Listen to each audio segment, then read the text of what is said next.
has come to our family. You remember our venerable house? Opulent and imperial, gazing proudly from its stoic perch above the moor. I lived all my years in that ancient, rumor-shadowed manor, fattened by decadence and luxury. And yet I began to tire of conventional extravagance. Singular, unsettling tales suggested the mansion itself was a gateway to some fabulous and unnameable power. With relic and ritual, I bent every effort towards the excavation and recovery of those long-buried secrets, exhausting what remained of our family fortune on swarthy workmen and sturdy shovels. At last, in the salt-soaked crags beneath the lowest foundations, we unearthed that damnable portal of antediluvian evil.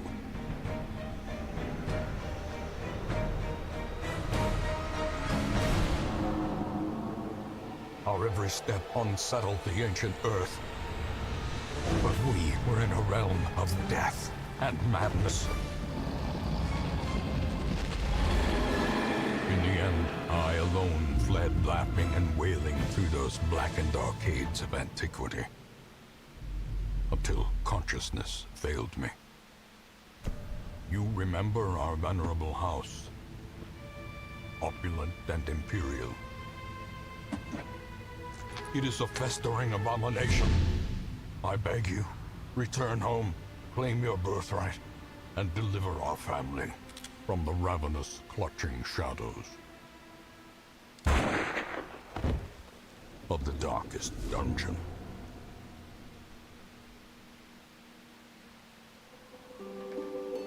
What an intro.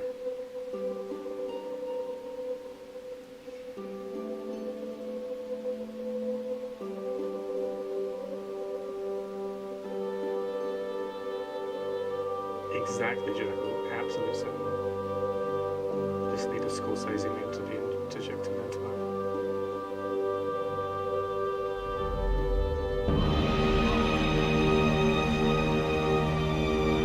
Finally here.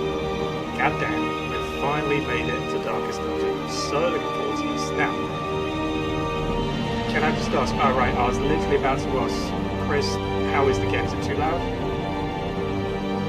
Needs to turn down again. Yeah, Alright, let's.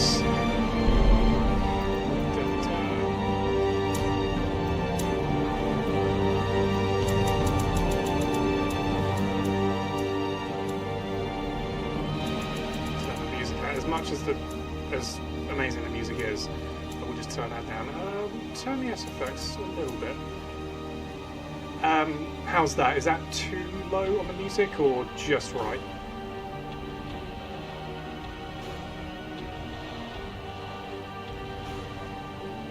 Is that okay?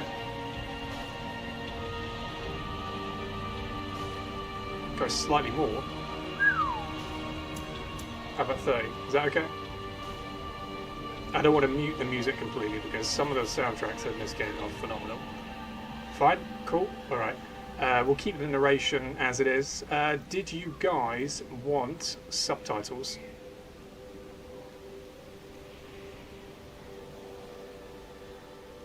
That's a good point. That's a good point, Keith. I mean, I've got narration at 100. We can wonderfully hear Wayne June, the late, great Wayne June. So that's a yes to subtitles. Yeah? Cool. Bottom, top. I think we'll go top. Yeah, top of the screen. That should be fine.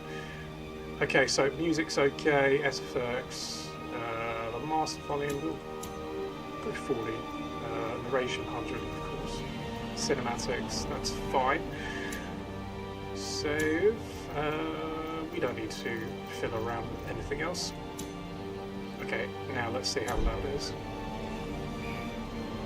Just final time. Okay, all good.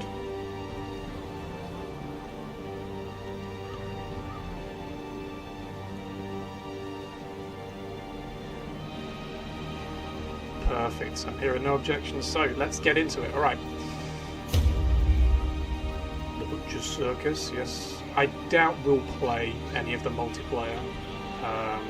This will be a campaign-heavy campaign. So let's click the letter to begin. Okay, so right off the bat, we have all of the DLC. Now, I will just hover over to let you see what it entails. We've got the Butcher's Circus, which is the multiplayer.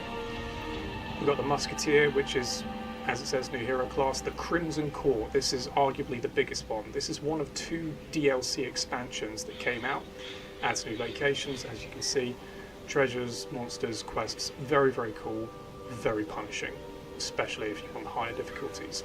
We've got Districts, which came with that DLC, which allows us to build new buildings based on how much money we have, how many relics we can get. Flagellant, new class, very cool. As is the Shield Breaker. Comes with our own caveats though, holy shit.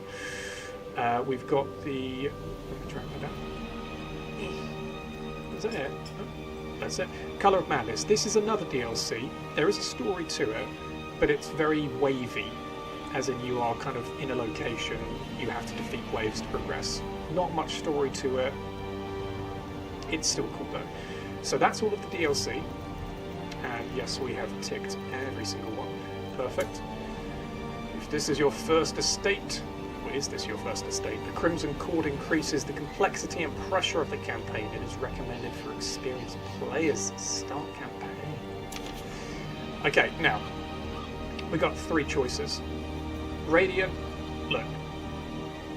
I could pick Radiant and people could go casual, noob, whatever. Even on Radiant, this game is punishing as hell. Or it can be. You can't just waltz into a dungeon thinking that you're, Billy Big Bollocks. You could get crushed if you don't play it correctly, even on Radiant.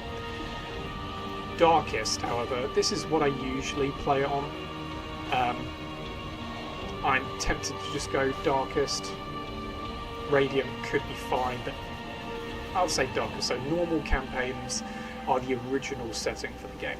While there is no time limit to win, the campaign will be longer and more challenging than Radiant, and this is the one that can just simply fuck off. This is, I've played it on Blood Moon. I got to, I think, week 60, and everything started just caving in. Now, this is a game that is so punishing because it's punishing because you make it punishing. The game is rewarding, but it is very, very difficult, and you need to know when you need to cut your losses. If you continue on and think you are going to get through a dungeon based on hubris alone, you're going to lose, and you're going to get angry. This gives you 100 weeks, which means that you have 100 dungeons. When you hit 100 and you haven't sorted out the final boss, your campaign's over, done, finito. So you need to wrap up everything in that time. Fortunately, it does come with the Crimson Core, but you don't need to complete those DLCs. You can just steamroll the campaign if you want. But I'm not going to do that. I'm going to be a little bit of a pussy. And I'm going to go Darkest. Not Radiant, not Blood Moon. We'll go with Darkest. Now, usually I just call it the Darkest Estate. I just kind of like it. It will always, top left, say the and then estate, and of course you can call whatever it is here. I just like the Darkest Estate, I do, and for that matter I'm going to keep it Darkest. We've got the DLC installed, however, this is a modded campaign, and as you can see, I just need to tick them all, there is quite a few bits of mods that I have. Now, when I put this video on YouTube, I'll link all of the mods in the description. All of the mods, about 40 or 50 of them, are simply cosmetic, so they're just new skins, and they're lore-friendly skins. A few of them are class mods, such as the Hedgeknight, the Templar. We've got a female Crusader called the Chaplain, and lastly, I believe it's the Falconer. There are a couple of nicety mods which make the game slightly less punishing, such as better rewards from quests. I've got a stacking mod. You can only stack a certain number of items before it asks you to use a different space. Now, that can make the game challenging, and it kind of forces you to manage what you find on a dungeon or expedition. But I like the stacking mod, so I'm going to keep the stacking mod. There's a few new creatures. Hallowed Harvester. I think that's pretty self-explanatory. There's a Here Be Monsters. Koala's creature collection. So all of these will launch new creatures and bosses into the Darkest Dungeon. But yeah, generally everything else, we've got some background mods, but again, most of them are aesthetic. Some of them are classes, and then others are monster related. So let's go and tick all of them. Fortunately, all of the mods do not need to be moved into a specific load order. I've gone through and checked all 66, I think, of the mods. None of them corrupt others. They're all compatible with one another, and they don't need to be loaded in a specific way.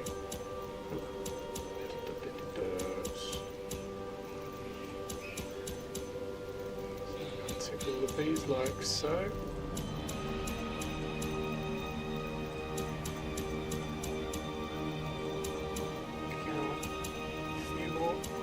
There we go. Right, let me just immersive area. I think this is the only one. I tell a lie. I think this is the only one that needs to be put above all other background mods. So it's going to be a pain. I haven't checked. Okay, so Darkest Dungeon backgrounds. Large roster. Cool. Oh, yeah, we've got a larger roster. Very nice. There's also a mod that allows us to make longer hero names, so you're not constricted to a few characters. Alright, so this one just needs to be moved further up. No. It does this. Don't just click on it. No. Come on, let's get you up. Let's get you further up there.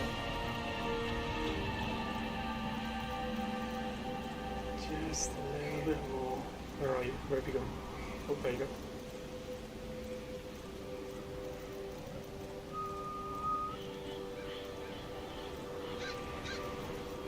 I tell you what, these immersive area backgrounds, I've never played with it on. It's a relatively recent mod I've discovered, and the images make it look beautiful, so I can't wait to actually see what it looks like.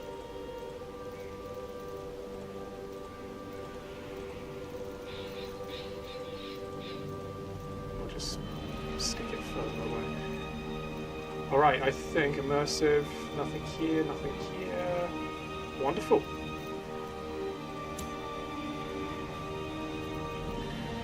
DLC installed, mods installed. Cool.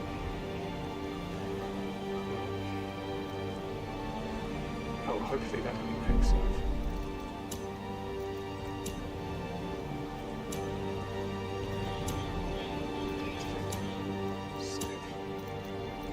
Please tell me that didn't just ruin everything. Darkest off, thank God. So, DLC installed, mods installed. Let's get going to the Darkest Dungeon.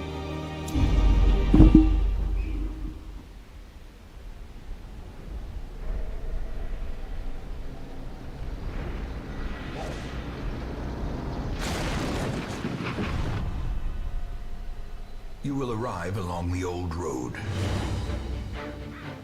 It winds with a troubling, serpent-like suggestion through the corrupted countryside,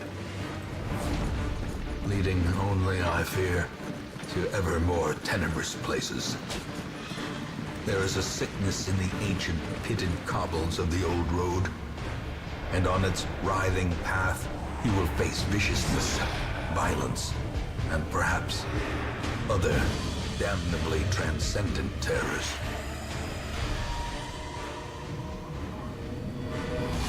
So steel yourself, and remember there can be no bravery without madness.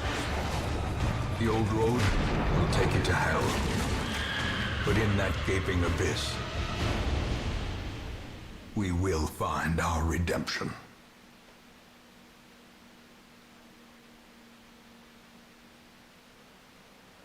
The old road. With the stagecoach destroyed and the caretaker gone, you will have to make the journey to the hamlet on foot.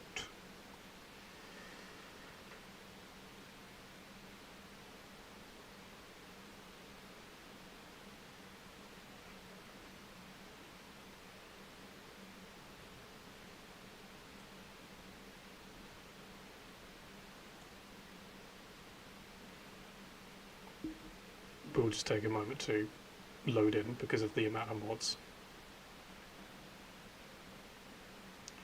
And in doing so, I'm going to take the first sip of tea of the Darkest Dungeon campaign.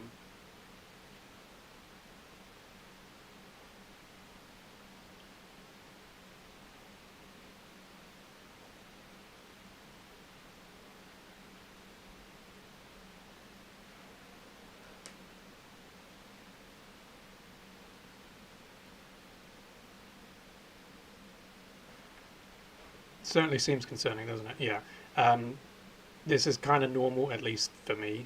I used to play with at least 150 mods, and it took a minute or so to load in. I think it does also depend on what computer you're playing it on. But here we go. Press space or click to continue. Let's get into it.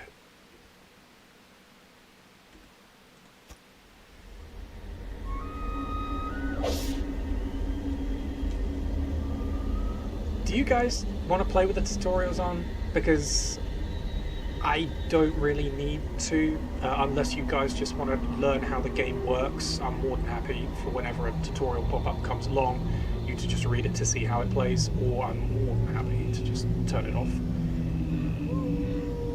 We've got map navigation. You are currently in a room. Yeah. To move forward, click on another room on the map display. This will take you to the connecting hallway. So are we in favour of the tutorials to be turned off? Or do you guys want them kept on?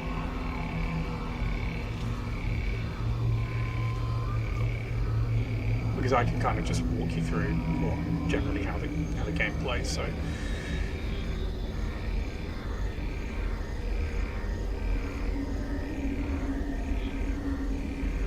Let's just say glossary. No, it is. I'm pretty sure it's just options, gameplay, embark warnings. Yeah, I like those kinds of warnings. Yeah, it's fine.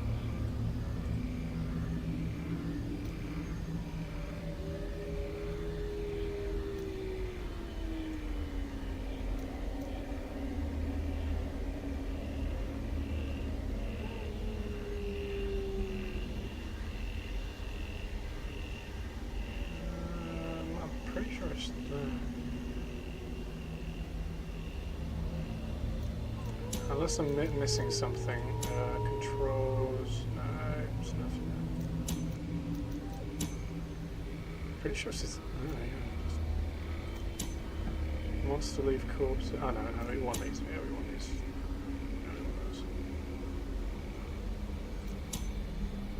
Could be the glossary actually. Ah, there we go. Nope, it's just you're not looking properly. So tutorials off. Extra bark. I like the barks. Bark dismissal. Language en launch. Cool. Save. Boom. Return to game. Alright, so right off the bat we have a couple of unique skins for the Crusader. Reno the Crusader and Disnus the Highwayman, or Reynold. We've got the torch here. At the moment we're in radiant light. Every single action we pretty much perform when we have to move along is going to decrease this. And every time you decrease it, the game gets a little bit more harder. You can get ambushed by more than just a couple of city creatures out there. There are some bosses here that can spawn. One in particular, it's nasty. But right now, we are on the old road. Find your way to the hamlet.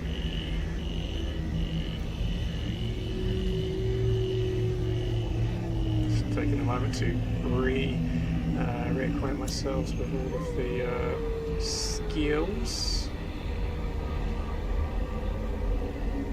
14 on that dodge, 5 with the business. Alright, let's go. Open up the map, move to this room.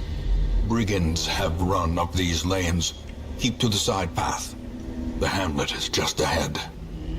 Right off the bat, the immersive backgrounds, ooh, it is colourful. This is nice. But let's go. Dispatch this thug in brutal fashion, that all may hear of your arrival. Alright, so Open Vein, it's probably one of Dismas's greatest. It's his probably my favourite attack to use on Dismas, especially if you're taking him into an area where enemies can bleed, and we are fighting the Brigand Cutthroats, human.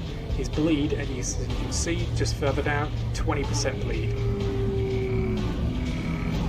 This has a bleed chance of 100%. Still, which means I've got like technically 80% to it. So yeah, this game is based on rolls. There is dice in the background being played for you and against you. I got a 92% hit. Let's do it.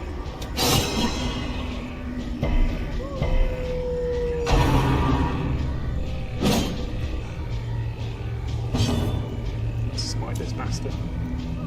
82%, come on, Renaud. Continue the onslaught. Destroy them all. Gold. Gold greases palms, build empires, and instigates murder. As you can see, we've got some food. Eat to restore health and stave off hunger. Each party member generally consumes 1 unit per meal. There are quirks in this game that you can obtain negative and positive from going into the dungeons. Sometimes you turn into a greedy little bastard and you consume 1 or more than 1 unit per meal. Let's continue.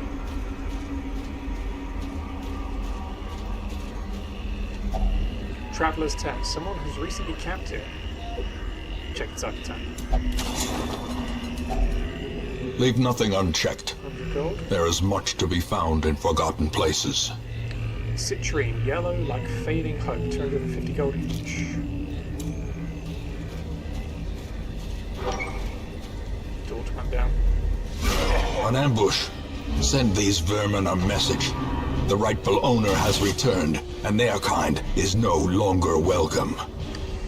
Alright, so we're up against the Brigand Bloodletter. He's got a fair few hit points. He's got some decent resistances, but nothing we can't get around. Brigand Fusilia. Yeah, he's whatever. Right, so I want a pistol shot. 78% chance. Got him. Yes, Red. Actually, we're gonna... Yeah. You know what? Should we snuff out the torch? If I snuff out the torch, this might get a little bit more difficult, but the reward at the end of the fight might be better. Gotta remember how to do it. Shadowy, dark. Watch your step. And now, the darkness holds dominion. Black as death. Black as pitch, as you can see. Stress, monster accuracy, damage, monster crits. Hero surprise has all gone up, but player crits and loot possibility. This is all about that risk reward. And this is exactly why I love this game. So let's do it. Let's just come on. Alright, let's try and get rid of this guy. Come on. 78% chance, 5 to 9 hero damage.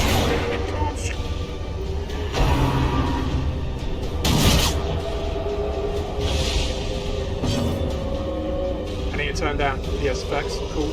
Corner. We want the game to be as comfortable for everyone. We'll turn it down to 50. That should be okay. Alright, come on. Yeah. Nice chunk of damage. Is that going to bleed me? Good. I don't want a grape shot blast. I don't really like grape shot blast. Nice. Their formation is broken. Maintain the offensive. Big hit.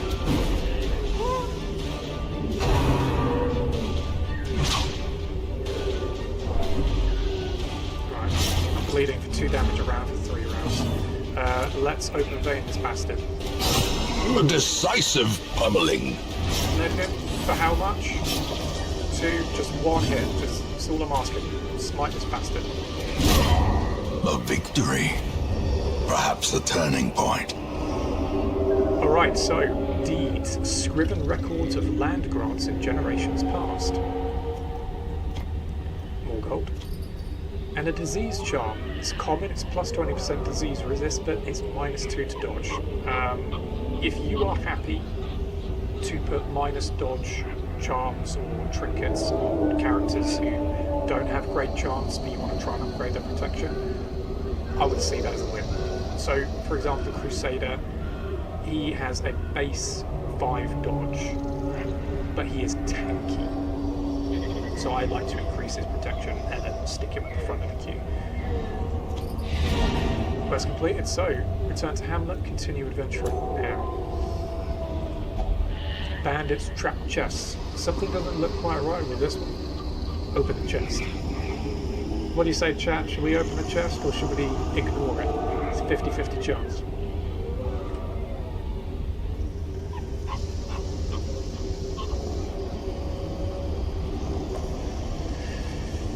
I can't remember what's in it. If it's negative. Screw it, let's do it. It's trapped, but it's blind. 2 damage around for 3 rounds. Quest complete.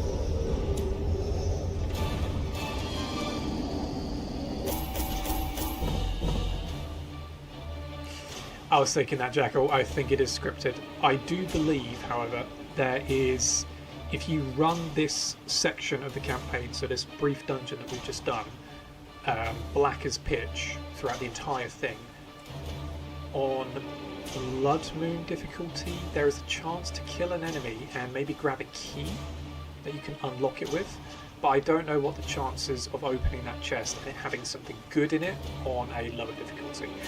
Alright, collected treasure is all the food, the gold, and the citrine. We got 5 grand as a quest reward. And we got collected heirlooms too next. Plus 2 resolve. Please be positive. Unholy Hater, 15% damage versus Unholy, minus 15% stress if any Unholy present. That is great for the Crusader because he is all about that holy damage. He has a lot of, not double damage, but his damage against unholy beings is already great. So this, as a perk, is fantastic. But he's light sensitive. Minus 10% damage if torch below 75. We could probably just either try and get rid of that in a sanatorium or find a trinket that outweighs that. But anyway, please to resolve for Dismas and Renault. Return to town. Oh, that's a nice screen. The most merciful thing in the world is the inability of the human mind to correlate all its contents.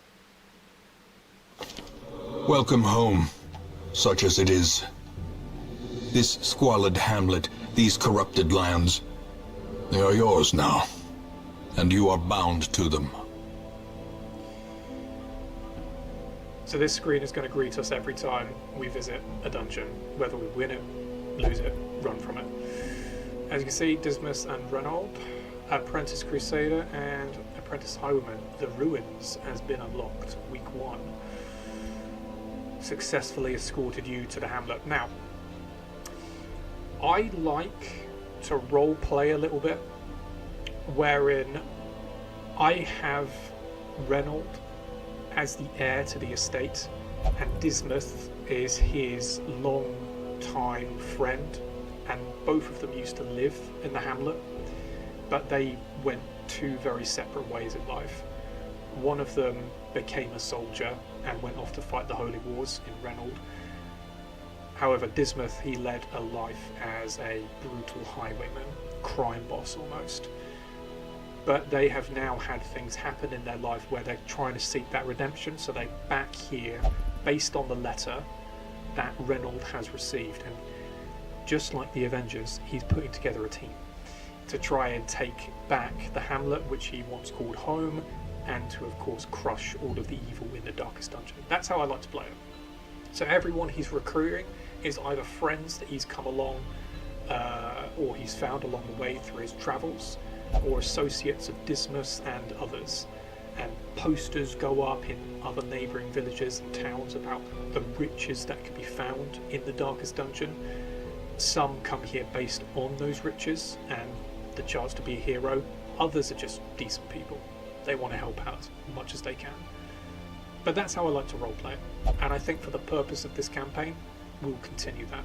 So Reynold, he is the heir to the estate, and Dismuth, his long-term pal.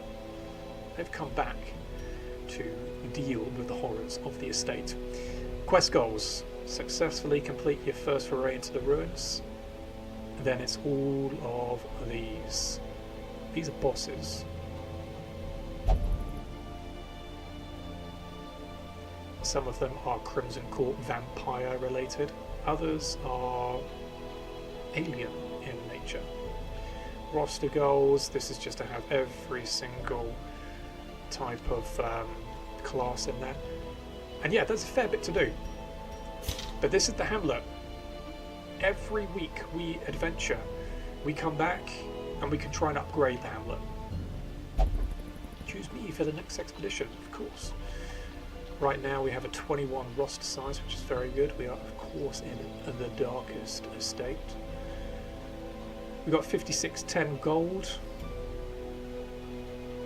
Busts, we have 10 portraits, 12 deeds, 20 crests, and shards used for things not quite of this world.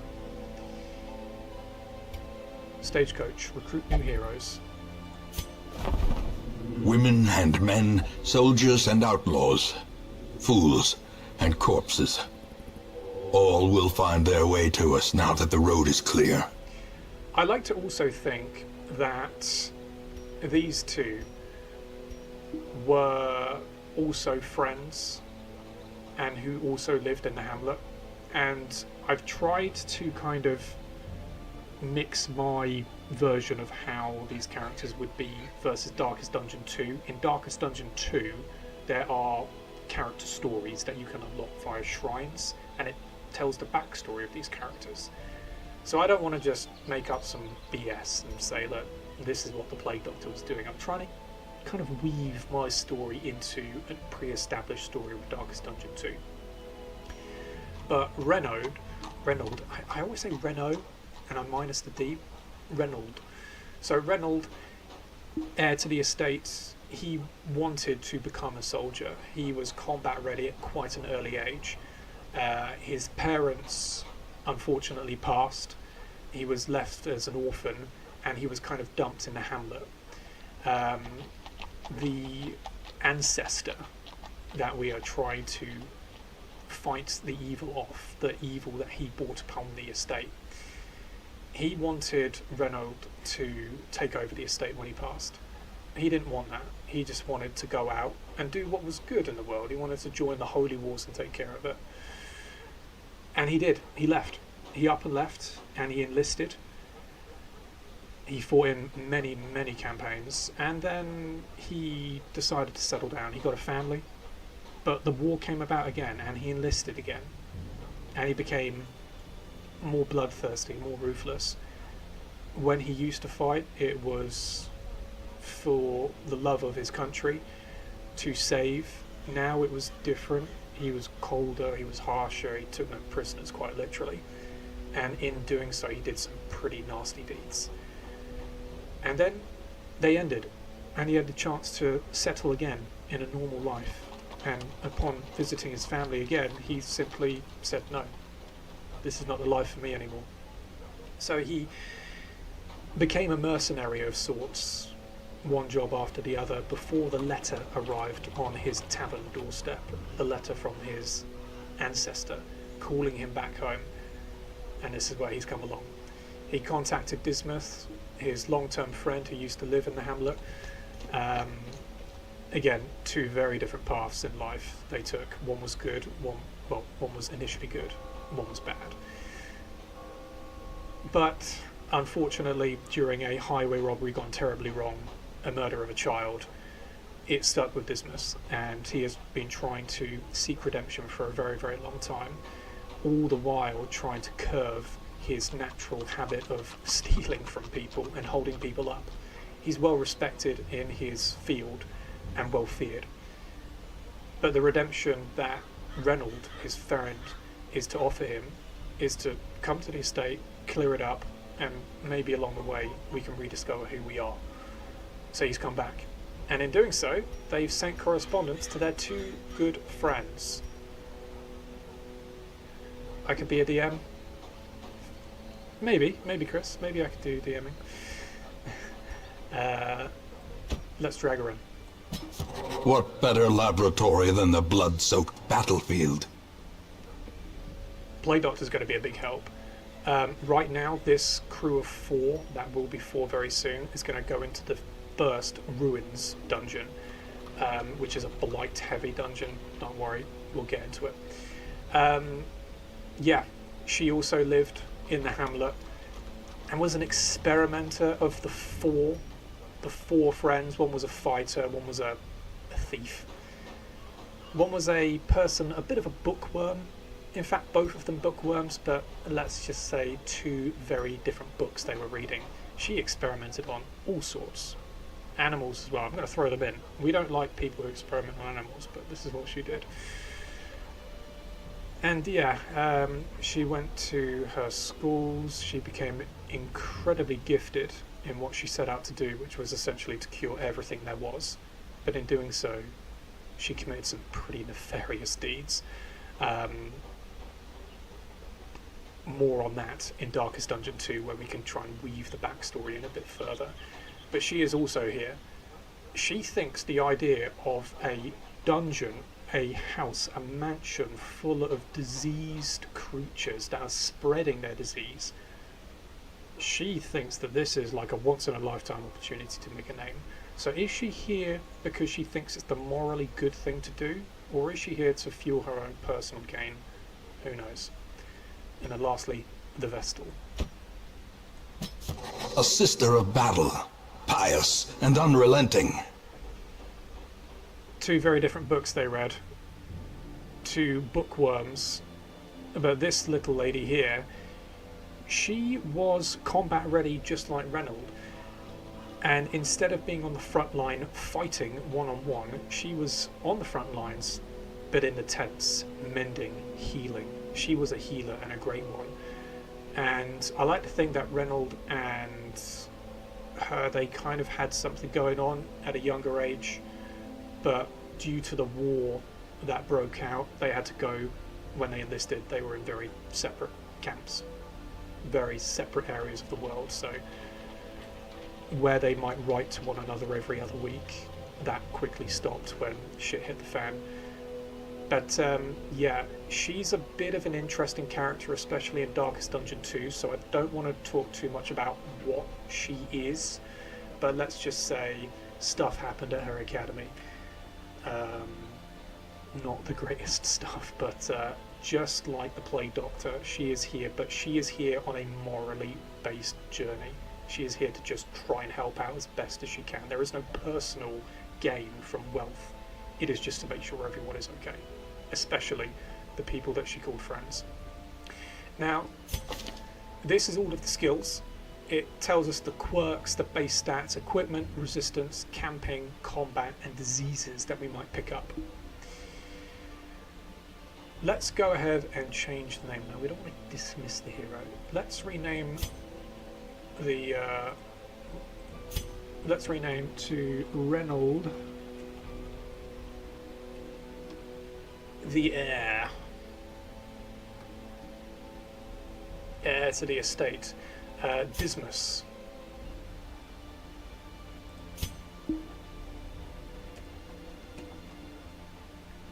The rogue. Oh, no, it's gone.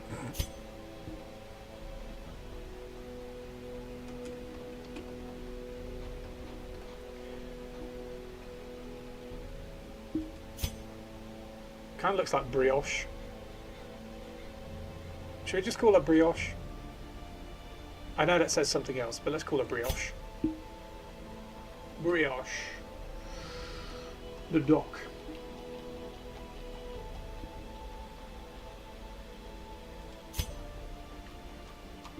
Fitzarlan. The healer. If we can type it properly. Alright, so we got some little nicknames, and I'm thinking of incorporating a few names from chat into the hero names. Lore-friendly names, that is, but we can go from there. But yes, right now we have the tank, we have the rogue, we got the blight dealer, and we got the healer.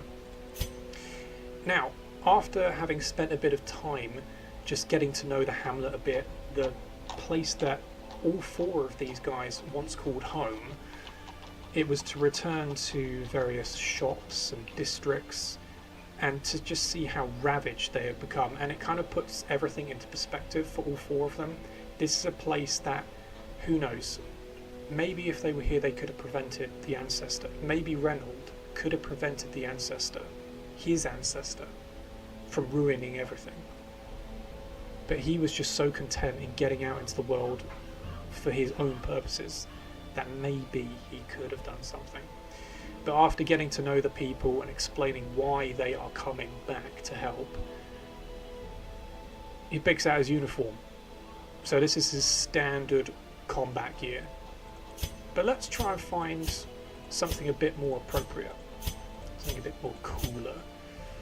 I always like that. So that's what do you call it? Dead by Daylight.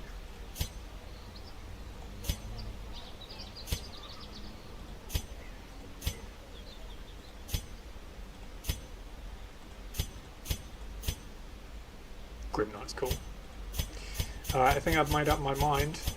I want to say that... Oh, gone past it. Got so many skins. I'm going to say that this is Reynolds' ancestral armour, and he has now collected it and he is wearing it with the utmost pride, trying to do what he can to stop the horrors. Dismas is the same. Let's just see what he's got going on. That's kind of cool. We've got some Bloodborne related skins as well. Astute viewers might be able to realise that.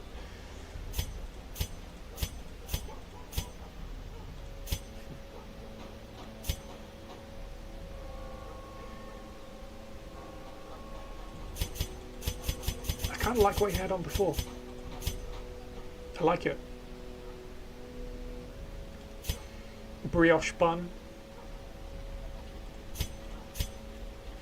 Yeah, that's kind of cool.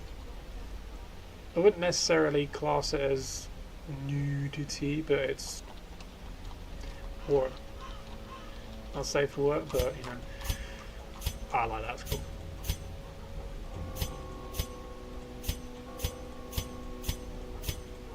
What we got? Yeah. Kind of like that, that's quite cool. But you know what, I like this. I do like that. But I'm not going to have it. No, I'm going to have... I'm going to have that. I quite like that. A little bit of leg exposed. Don't cut there. Profuse bleeding ensues. And then Fitzarlan. What we got?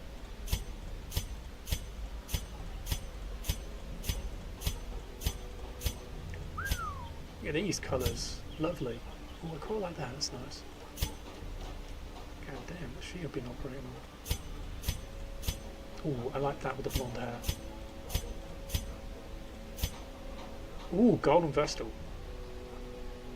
Ooh, I do like that. 22, we'll come back to that. Crimson Court related, very cool. Alright, so there was a blonde one here. What do we think? Number 16 or 22? I kind of like the gold. I do. It's that radiance, almost as though the armour that she's wearing is reflective of her morally good behaviour and the want to do something right, and the armour that she wears is like encapsulating that. 20, yeah, I think so, Jackal, as well. We'll leave it at 22. Stress Eater, minus 100% food consumed is stress above 50, that's good. Slow reflexes, minus 1 speed, it's whatever. Warrior of Light, plus 10% damage if torch is above 75, which completely negates light sensitive. Unholy Hater, 15% damage versus Unholy and minus 15% if any Unholy. The God-fearing in town will only pray for stress relief. Ugh. Klepto, the most absolutely infuriating quirk there is. I hate this quirk. Absolutely goddamn hate it. You could be walking towards a curio and this guy right here could just interact with it and steal all of your shit and keep it for himself. You can't access it. So this has got to go. When we've got the money, this has got to go. And light sensitive, minus 10% damage if torch is below 75.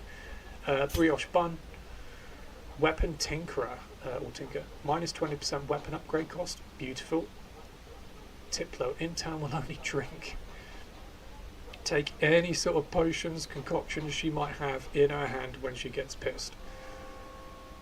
And Fitzsalem, I love that skin. And we got, yeah, Stress Eater and Slow Reflexes.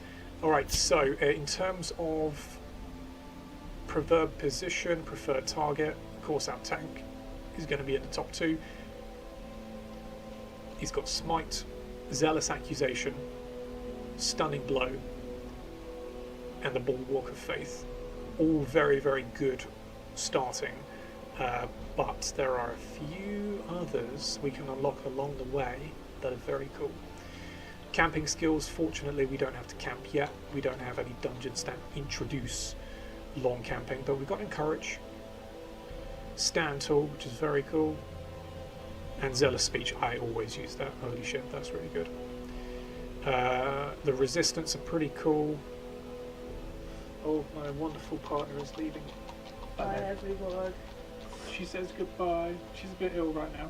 Love you. Love you too, honey. See you later. See you later. Bye bye.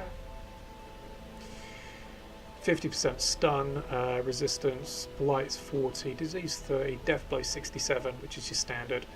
Move 50, bleed 40, debuff 40, trap 20. Fortunately, we're not diseased, but give it time. Base stats pretty good, 33 max HP, dodge 5, protection 0%. We need to work on that if he's going to be our tank. 1 speed, 0% accuracy mod, crit 3% chance, and a standard 6 to 12 damage based on his battered longsword and his rusty halberd. Dismas has pistol shot, grape shot, tracking shot, and open vein. Now, most of his are going to be ranged focused, unless I put him.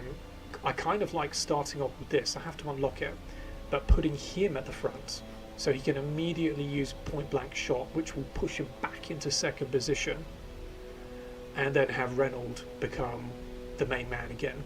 Although having Duelist's advance will, as you can see, it moves him forward whenever he uses this. So this, in combination with that, is beautiful. So Dismas is rocking Hard Noggin, 15% stun resist, 2% speed via quick reflexes, and a known cheat, not allowed to gamble whilst in town. As you can see, his stats are a little bit, if you're going for that rogue type of gameplay, he's definitely the one. flintlock and a rusty blade and a worn overcoat.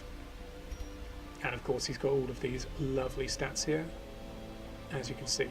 He's rocking wound care, clean guns, very cool, and a bandit sense, which is very, very cool. I like that.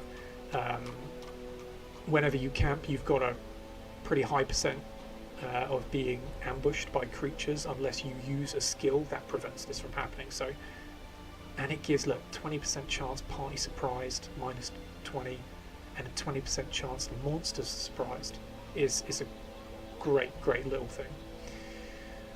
Brioche, she's rocking a plague grenade, blinding gas, incision, and a battlefield medicine. Very, very cool utility wise. I do like Noxious Blast.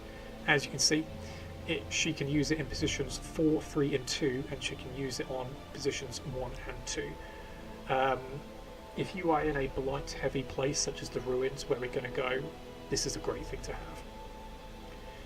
Emboldening Vapors, very cool. And Disorientating Blast. Now, I think this, at one point, when the game first came out, what, 10 years ago now? You could use this as many times as you wanted. Uses per battle is 2 now, but this was an unlimited thing, and I've seen a video on YouTube. There is a character class called the Leper, who has shite accuracy, but his damage output, if it hits, is phenomenal. She buffed the fuck out of the Leper using unlimited emboldening vapors and one-shot the final boss. It's a great watch. I highly recommend it. As you can see, she's a little lower on all of this, although she's got the same speed as Dismas. In fact, she's got higher base speed. But the damage, of course, is not as great as someone such as our Crusader, and she's rocking the crude sachet and the attendance robes. And of course, as you can see, these are her resistances. In terms of camping, she's got Pep Talk, Experimental Vapors, and Leeches. Very cool if you've got diseases. And then finally, Fitzarlan.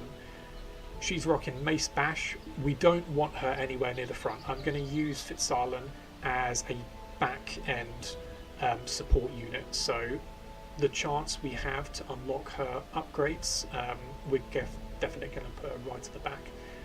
But it's still pretty good if we put her at the front. So she's got that. Mace Bash. Judgment, fantastic, love it. Divine Grace, and then a party heal, Divine Comfort, very, very cool. Camping skills is Encourage, Chant, and Pray. I'm not really going over what these say, I'm going over them very, very quickly, but there's no point of going into them right now because we don't have a chance to camp. But these are her base stats. I like to think that she's got a couple of more HP compared to Brioche and Dismas because of this absolutely cool ass armor she's got on. And she's rocking the rusted mace and the worn cloth and plate. Stagecoach is empty. Check back after your next quest. This guy looks so fucking dodgy. He left us for dead. By the way, this is the guy that drove us to the estate at the beginning. How we have not just fucked him up big time, I don't know why, but whatever. Second chance. Benefit of the doubt. Anything is better than sitting around this dump. Mate, you used to live here. Nomad Wagon. Shop for rare items. Trinkets and charms, gathered from all the forgotten corners of the earth. We do not have the facilities for this lady. And even so, it's not even that good. Look, Solar, Bracer, 4% crit for torches above. I mean, if you've got a couple of characters that already have quirks that enhance this, then sure, maybe that's worth 10 grand, but... Book of Intuition, minus 20% chance the party is surprised, minus 1 speed. I could forgive that. It's not 7.5 grand's worth, but that's pretty good. Abbey, complete more quests to unlock. Graveyard, view fallen heroes. Most will end up here, covered in the poisoned earth, awaiting merciful oblivion. I tell you what, when I first played this game and the narration kicked in, it was just some of the best things I've ever heard. The vocabulary Wayne June uses, the script writing is just phenomenal. Ancestor's memoirs. View Ancestor's memoirs. In time, you will know the tragic extent of my failings. So we got the prologue, House of Ruin and Old Road. Of course, we've already seen these. We got the Ancestor's Path. So as you can see, most of this will unlock as we take on bosses, giving you a little preview of what these suckers look like, and they do not look good, do they? Horrible. The Crimson Court. I can't wait. A lot of people don't like the Crimson Court. I absolutely love the Crimson Court. The music, oh, sensational. Ooh, dismiss the Baron. Unseat the Viscount. Dispose the Countess. And the Colour of Madness. It's cool. It's not great. I wish it was more story emphasised, such as the Crimson Court, but it's still solid. I still like it, and I would definitely have it installed on any campaign that I run. Defeat the Miller. Defeat the Sleeper. And the Darkest Dungeon. Not yet. We ain't running this shit yet. Not yet. And of course the epilogue. Conclude the final stage of your campaign. I think I've wasted all of your times by going and exploring some of the town, but let's get into it. Embark. A mecca of madness and morbidity. Your work begins. I love this screen. I am always in awe of this screen. I think the artwork is freaking ridiculously good. As you can see, right now, we can go into the ruins, which is the estate map. Scout. Test yourself in the mad realm of your fallen ancestor. Take note of how the creatures have taken over, but don't delve too far. It's a short dungeon. Just on the left where it says ×0, that is campfires. We don't need to camp, which is good. It's an apprentice level 1. The goal is to explore 90% of the rooms in the dungeon. We get 3 grand. Crests, a sigil of honour earned by family actions long since past. Now usually you only get 1 trinket reward, but because I've got the better rewards and extra trinkets, I can, well, got a few more. Got the stun stone, 10% skill chance and a -1 speed. This could be decent on the Plague Doctor, who can use oh, I can't remember, it's the blinding gas, no, it's like the stun ability, which is very, very cool. So is it blinding gas? I'm pretty sure it's blinding gas. Protection stone, -1 speed, 5% protection. Our Crusader has pretty horrible speed, but we could definitely put that for extra protection. And the glossary, which is -5% stress, 5% scouting chance, but -3 dodge. Generally, you just kind of want to put this on someone who has extremely high dodge, so the already high dodge can compensate for the lack of the -3, or someone such as the Crusader who has barely any dodge.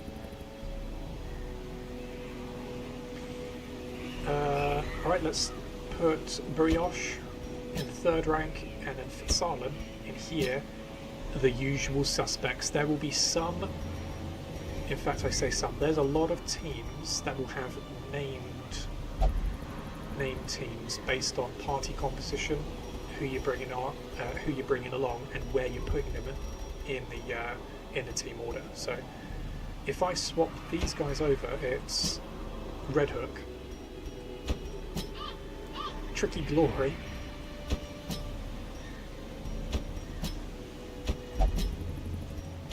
just playing around with it, Tricky Gloria, we'll go the usual suspects. Okay, let's get into it. Provision.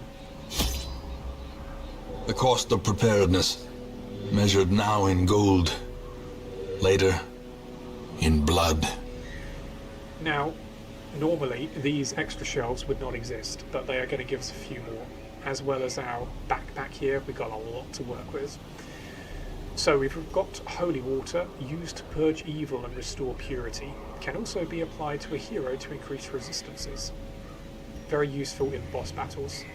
And we've got anti-venom, used to counter blights, poisons and toxins. So, food. We're going to take... I'm going to take 15 food, which is 75 gold. Shovel, used to clear obstacles and break into things. We'll take 2 of those. Anti-venom, we'll take another. Bandages, used to staunch the flow of bleeding. We can take 2 of those. Medicinal herbs, used to cleanse items and prevent maladies. Can also be applied to a hero to eliminate combat debuffs. Here, we'll take 2 of those. Skeleton keys, used to unlock strong baxes, and doors. We'll take... there's a few curios in the ruins that might require a key, so we'll take 2 of those. Take another holy water, laudanum, a soothing tincture to inure one's mind against the horrors of the dark. If you haven't seen already, every now and then an attack or an action might cause a hero to gain stress. If they gain 100 stress, they either get a positive outcome or a negative outcome. Positives could be to grant further boons in combat or as the dungeon goes on. Negative, they could potentially derail an entire dungeon depending on what it is. And when you get to 200 stress, you suffer a heart attack and you've got a pretty decent chance of dying straight up unless your resistances are pretty good, or that roll of the dice, that hidden dice in the background.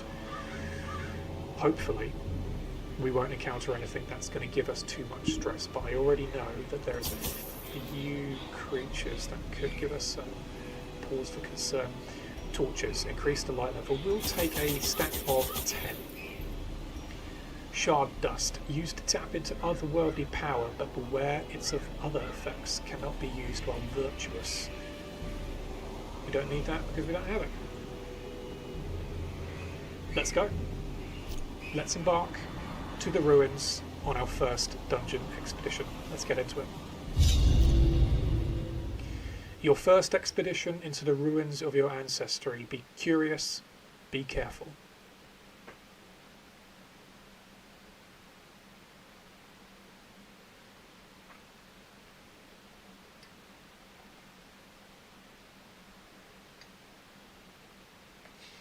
Again, it might just take a moment to load in.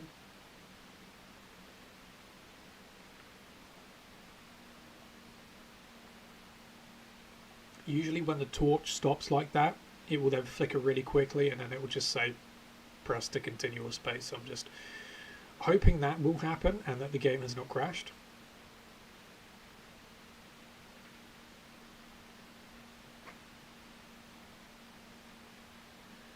Praying to the gods.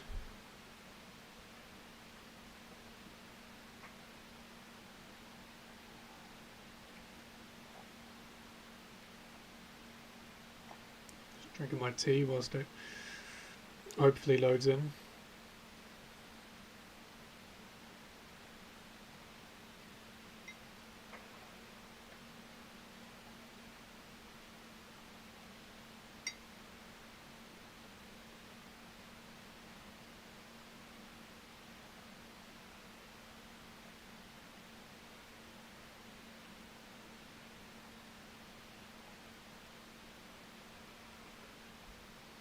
Will admit, it doesn't usually take this long. Come on, Darkest Dungeon gods, give me the good stuff.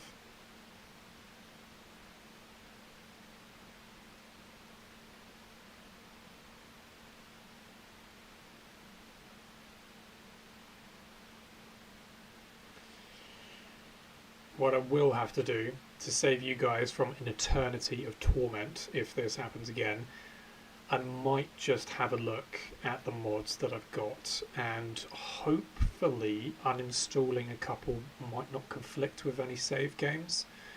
In times past I have been able to uninstall without any crashes or the campaign becoming corrupted. But I will admit, I'm playing with like 70 or 80 less mods and they usually load in faster than this. I've only got 65 mods, I think. I mean, The cursor's still here. I can hear it. I can hear the game.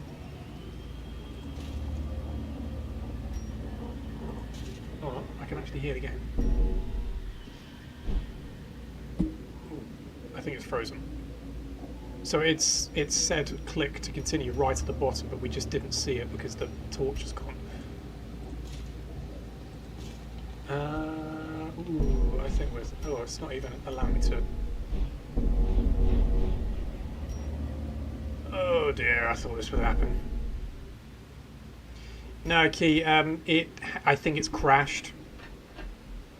The torch. I can hear the gameplay in the background, and I can hear the characters moving. And I'm pressing escape. So the game. I think it's all the mods that I've got. I think there's maybe a couple of conflicting mods that I've missed out on. I think we might just. I would love to quit to desktop, but I think I just need to get out of this. All right, let's.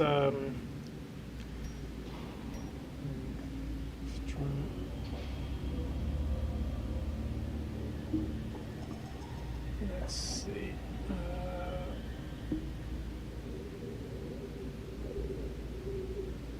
Nope. No, I don't think that's doing anything.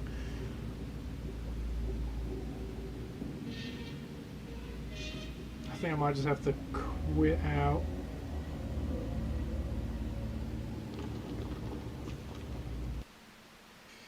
And come back in. Oh, as you can see, this is my little Steam page. Let's get back into the game and see if that actually loads in. Yep, 32. Play. Well, this is wonderful.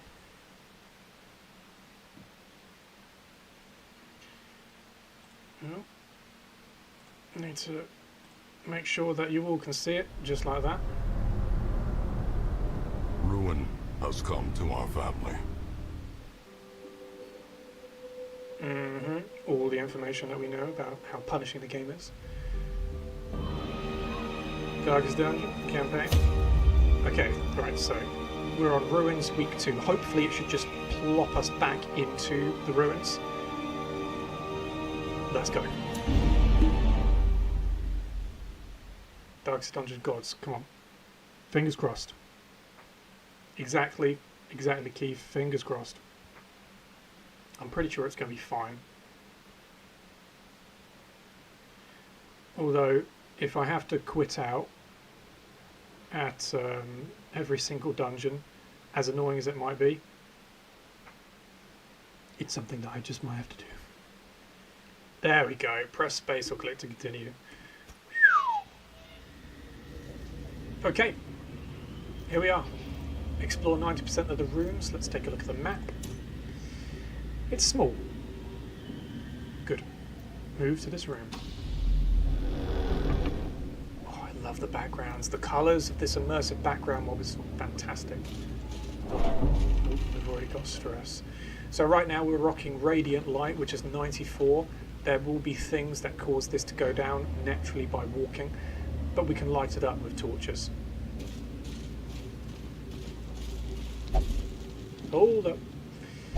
You salvaged the unburned torch. Packs laden with loot are often low on supplies.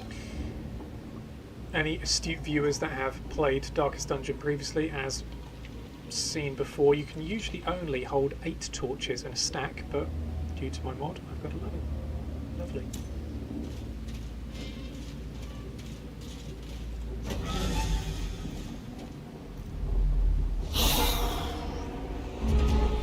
Round 1. Alright, so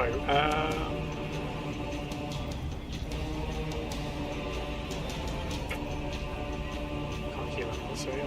Can't bleed it, but let's just get it. A bone rabble. Let's just grape shot blast this. Confidence surges as the enemy crumbles. Alright, he's got a 4% crit received for 3 rounds. Let's just see if we can judgment him. 3 damage, come on. Their formation is broken. Maintain the offensive. Alright, I've got 200 gold. Fantastic. Unlocked strongbox. A long-forgotten strongbox sits on the cold stone floor. Its contents unknown. Open the chest. Contents are yours. Finding the stuff is only the first test. Now it must be carried home. We'll take the crest, we'll take the busts, and the emerald. Green like molten envy, 750 gold each. Bust. A sculpted bust of a once prominent local figure. Move to the next room, let's go.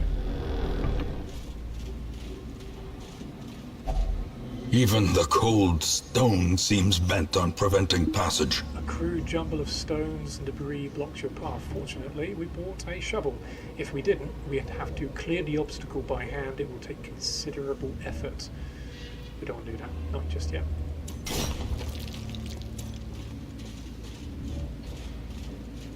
I can't stop seeing the places of this immersive background. It looks amazing. That's that 22 stress I've been talking about. So right here, Brioche is rocking 42 stress already. Of course, we can turn up the amount of light that we have, but I want more loot. Yeah, want some loot. Oh, but we had some elite for let's do grape shot blast. 75%. Play grenade.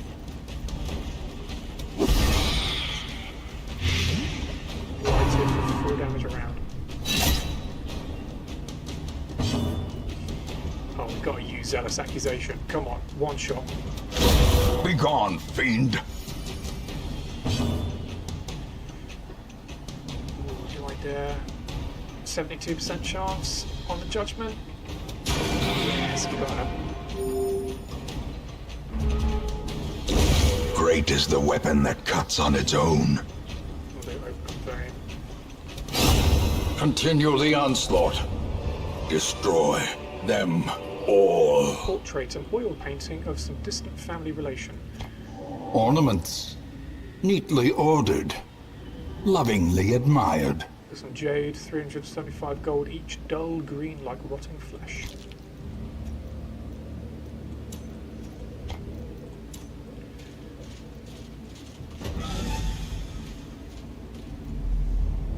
Cool.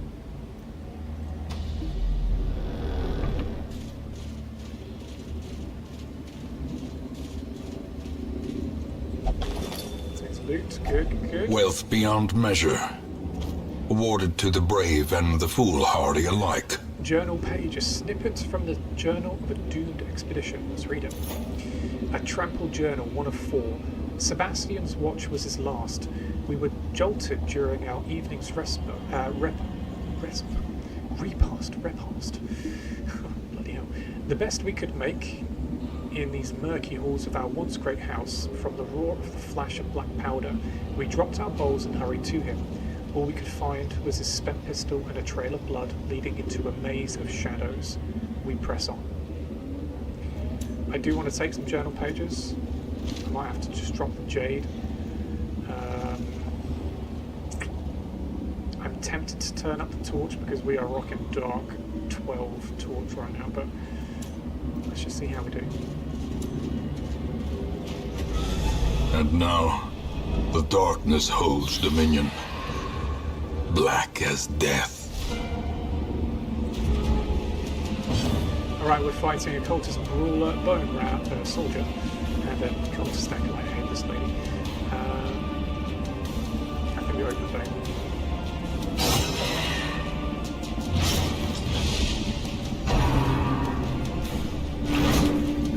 Don't move her. Good. There we go. Yeah, liquid.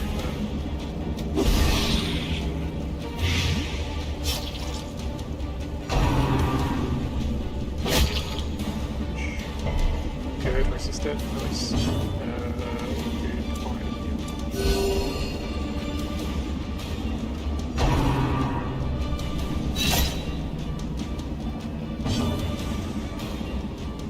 Actually, I think we just slide in. Yeah. As the fiend falls, a faint hope blossoms. Let's do pistol shot. 72% chance. We got 85 here, but let's just try and get some damage. Come on. Lovely.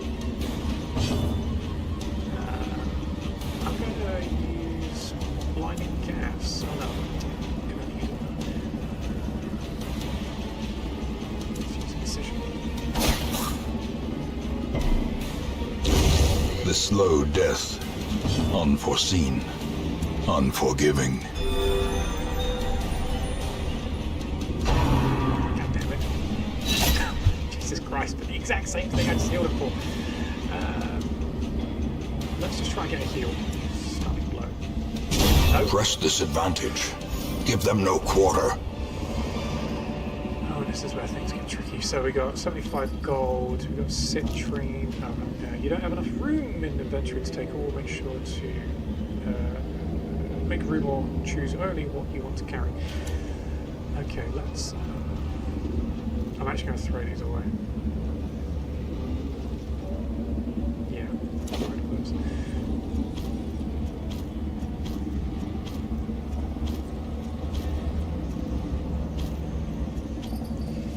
I like my management of things, so... I can get rid of the jade, yeah, the citrine. We'll take the sapphire blue, like strangled dreams, 1,000 gold each. And we'll take the onyx, black like endless night, 500 gold. Yeah, just for now. Heirloom chest, a chest with your family's sigil. Open the chest. No, not yet. We will open it with a key, skeleton key. Lovely.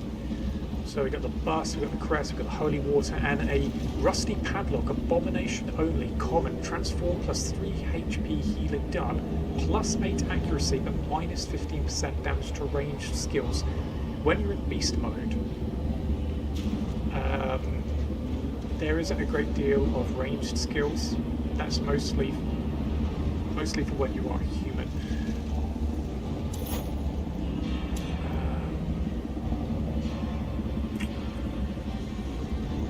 I'm going to drop the onyx. Come on, give me a good scout. Alright, so we got a trap. We've got a curio, we've got a room battle with a curio. Let's move to this way. Alright, we're going to get Dismas. He's the highest chance to disarm this properly. 60%, 90, 60, and 50. Yeah, Dismas.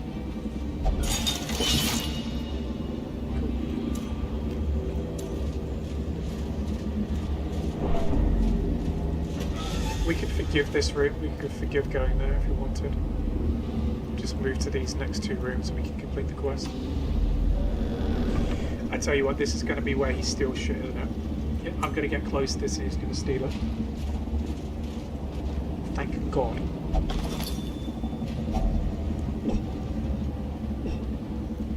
Food, eat it. Take the food, we'll take the crest, we'll take the holy water.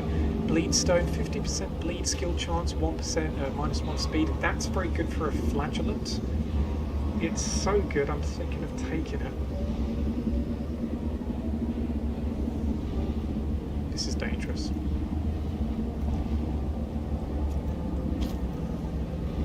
I made my decision.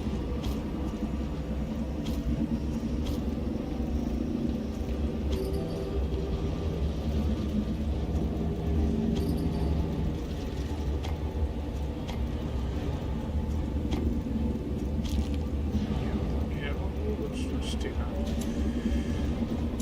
Let's go. Stress is not too bad considering we're black as pitch right now. Hunger. The exertions of adventuring have produced a growing hunger amongst the party. Eat 4 food, regain 5% health. Eat nothing, take 20% damage plus stress damage. No. Eat 4 food, regain 5%. Cool. Let's go. Indeed, Dismas. Let's go. Final room. Let's not get hit by a chandelier.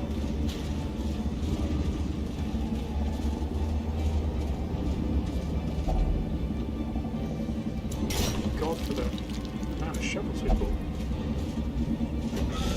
kind to us, be kind to us. Okay, okay. Oh shit, that's not good.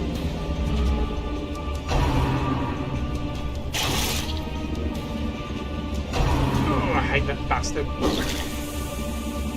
Alright, that's not great. Okay, so we got a Bone Defender, protection is 25%, that's kind of annoying. We've got the Bone Soldier, doesn't really offer anything other than Graveyard Slash. This bastard, I hate him with... words can't describe him. He does Tempting Goblet, which is stress damage. He needs to go. This guy, however, Bone Arbalist, if he crits you, it's not good night, but it's edging that way. Tracking shot.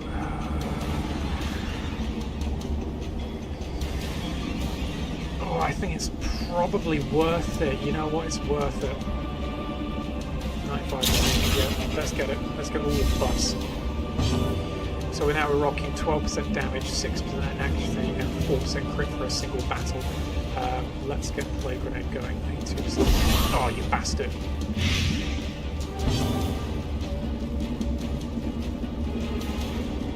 You know what? Base bash. Yes, let's do it.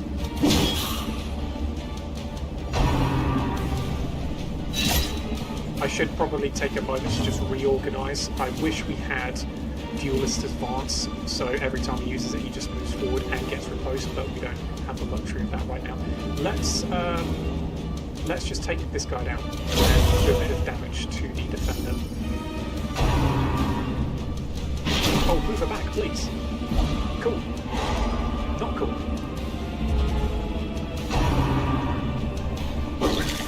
At least you're targeting someone else, that's okay.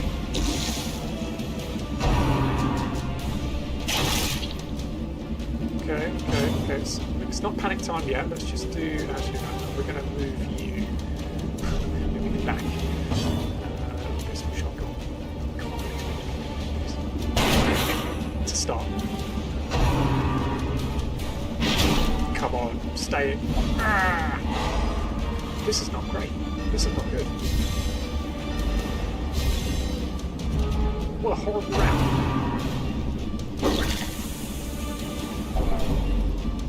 You're not going to die, don't worry, you're going to be fine. Let's get rid of you once and for all. Bastard. We'll get Plague Grenade, let's stack that light. 8 damage around. Yeah, he's done. We've got no stress related skills right now, so let's just try and kill the defender as quickly as we can. God damn. Please don't crit. Okay. It's getting low.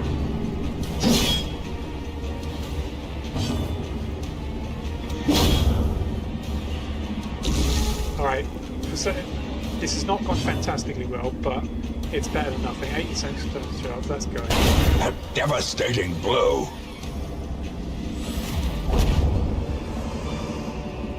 These nightmarish creatures can be felled. They can be beaten. We've got Portrait, Citrine, and Bust. We don't have any room for the Citrine. That doesn't matter. Actually, no, hold on. Hold up. Let's just...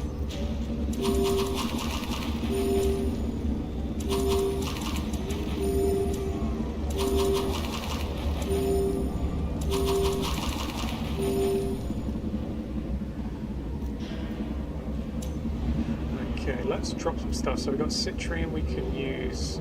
We can just take that.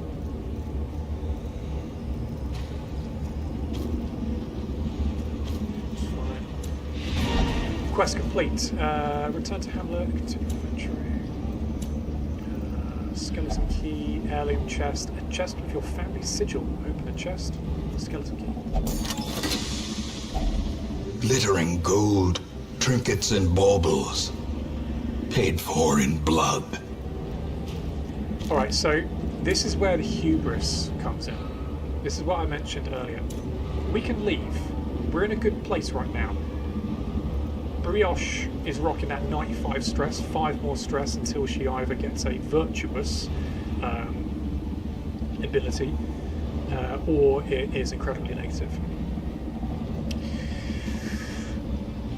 In terms of health, we're looking pretty good. However, we have exhausted pretty much all of our food is gone. So if we're hit with a hunger tile, we'll have to continue adventuring whilst taking a massive amount of stress damage on that tile.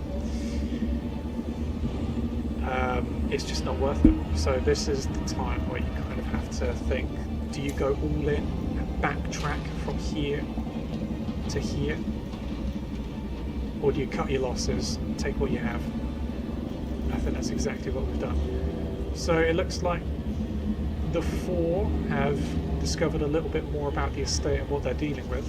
It's time to return to the hamlet. Quest complete.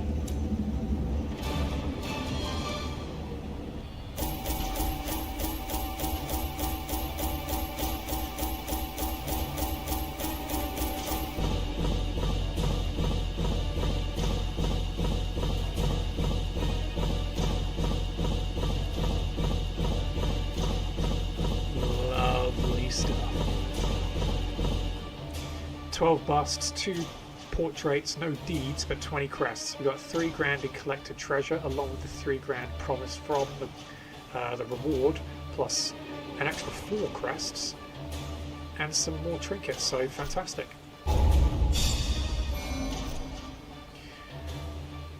So Reynold, Dismas, Brioche, and Fitzarlan, plus 2 resolve each. Fantastic news. Come on, Dismas, get something good. Eldritch Hater, 15% damage versus Eldritch, minus 15% stress if any Eldritch is present. Minus 2 speed, minus 5 dodge. That's pretty goddamn horrific. What does Fitzarlan get? Healer's Gift, plus 20% HP healing done while camping. That's really good. A red question mark on a hero's portrait indicates they are unavailable for the week. The tents are pitched. Banners fly, and the corpse wagons stand at the ready. The circus has come to town.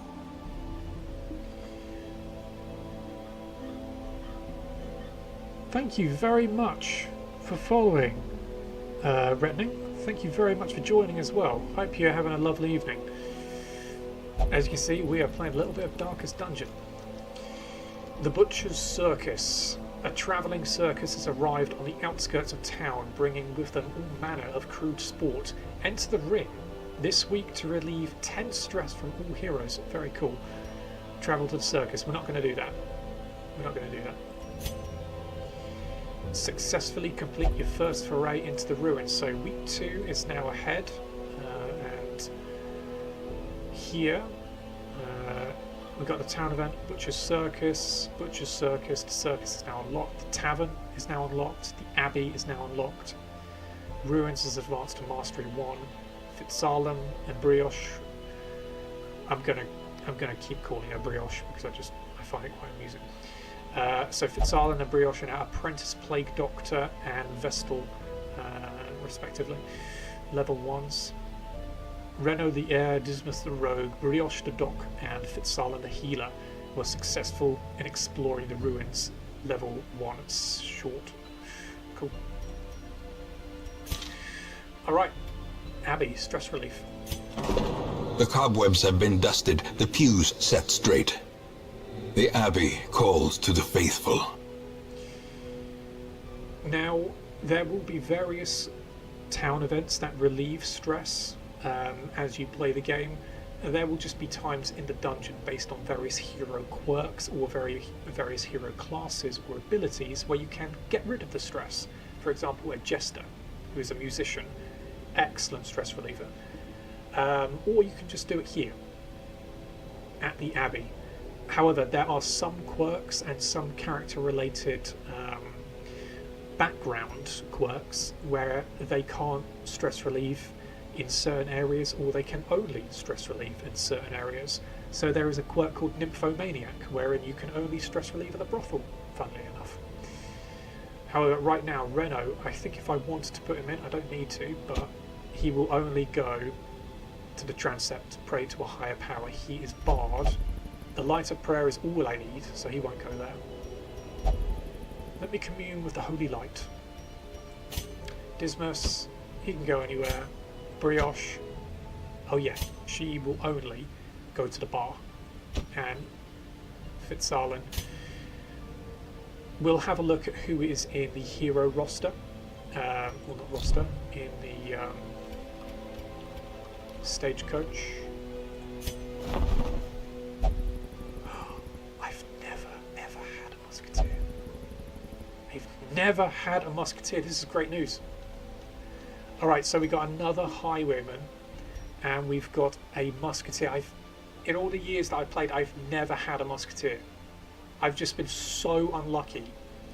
Yes, a lot of people say it's just a reskinned arbalist, but this is great. All right, drag hero to roster to recruit. Let's do it. A champion markswoman, keen for a new kind of challenge. Looking forward to using her. In fact, I could put Brioche in the tavern and bring out Goddard. Who is steady, minus 10% stress. Resolution, in town, will never drink. She's currently rocking aimed shot, smokescreen, buckshot, and skeet shot. So we definitely want to have her near the back, probably third position maybe. Encourage, field dressing, very cool, and triage. Lovely. As you can see, her resistances are okay. They're not too amazing. Base stats, not too shabby either. And she's currently rocking the shoddy musket and the participant's vest and cloak. Now,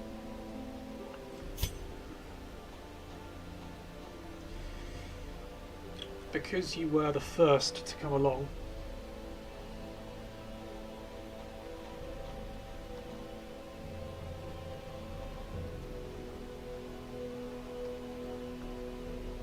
Kira, going to name this one after you. So we got Kira the Sharpshooter.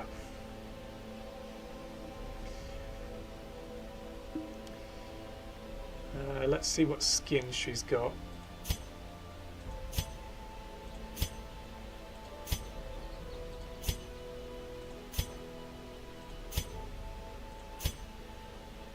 Ooh, I kind of like that, so I like that colour.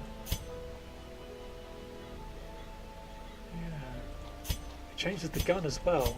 I didn't notice that. Yeah, I like that. That's cool. Alright, so Key, that's you.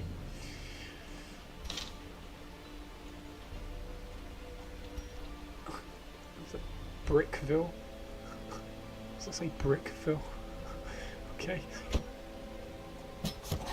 Elusive, evasive, persistent.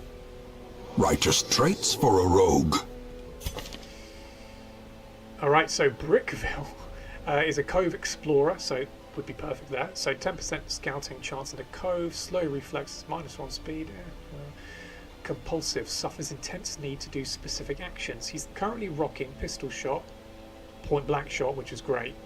Duelist advanced 1, oh, and an open vein. He's even better than Dismas. He's better than Dismas, but Dismas is my boy, and he's going to stay with Reynolds. Wound care, unparalleled finesse, ooh, lovely, and then bandit sense. Brickville. Let's get rid of Brickville, even though I do look quite like that name. That's very funny. Let's do. Just have a quick look. Yes.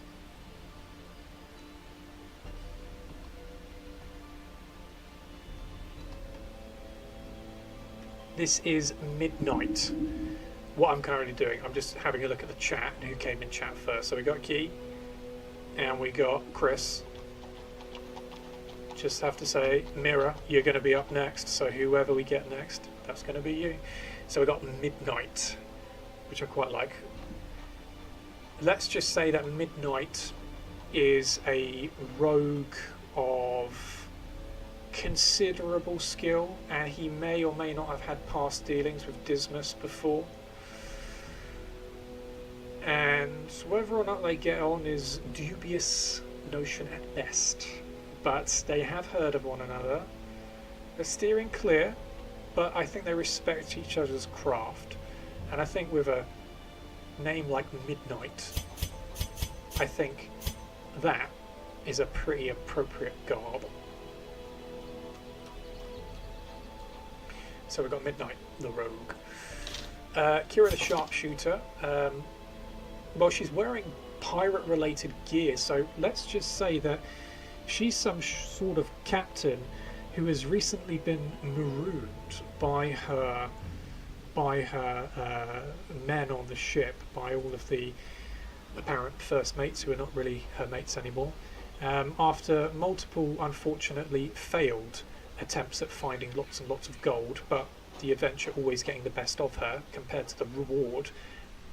Let's just say that her men, they didn't really take too kindly to her as being his captain, so they've marooned her on this godforsaken beach where she trudged across the cove up towards the hamlet, has come across all of these flyers and posters about this horrible place, but the chance of money is phenomenal. So all of these years spent trying to find treasure, the guys who were on the ship with her have marooned her and have gone looking off for treasure in a foiled attempt, and now she's guaranteed treasure by being marooned. So cheers for marooning Kira. She's now going to get some treasure herself, and she doesn't have to cut any of the share, she just does.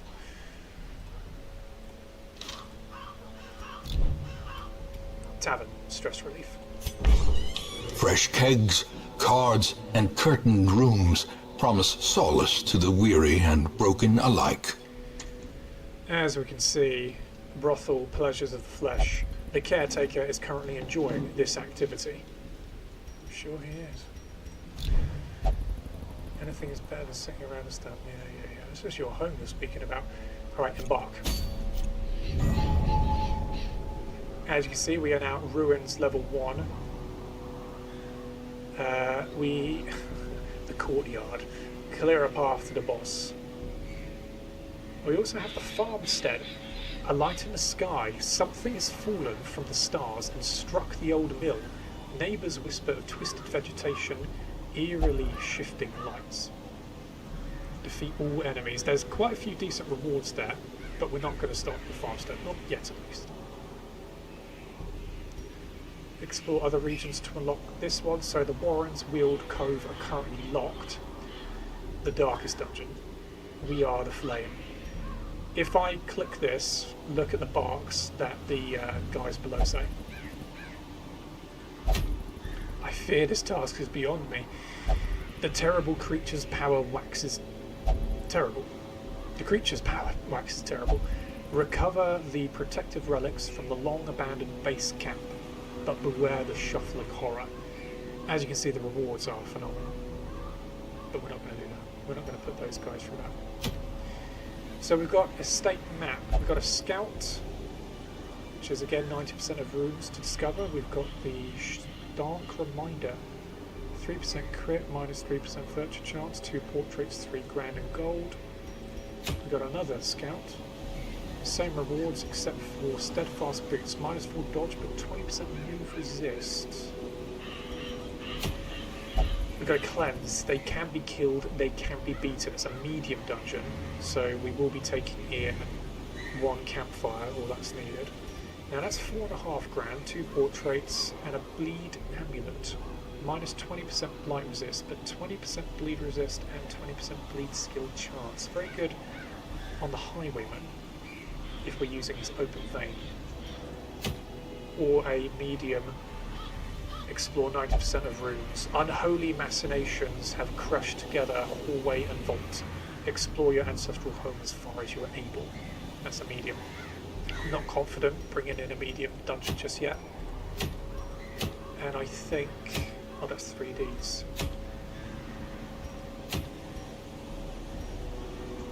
Move resist.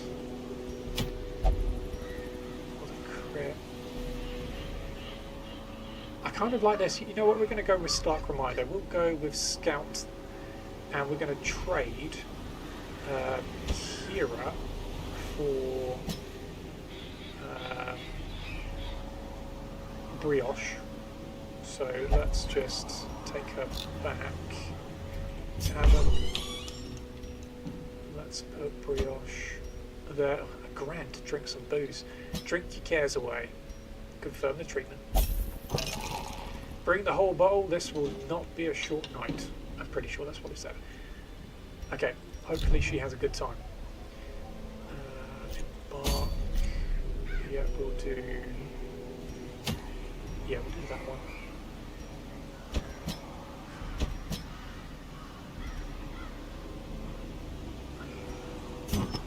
Trinkets, alright. Let's put on. Alright, stun chance. Yeah, you know what? We'll do protection stone. And then we'll do stun chance. All of the speed. So we got -1 speed. He's definitely going last. 1 weapon base and 2 trinket, -2. Jesus Christ. Bleed. We'll put that. We'll put the bleed stone on you, my friend.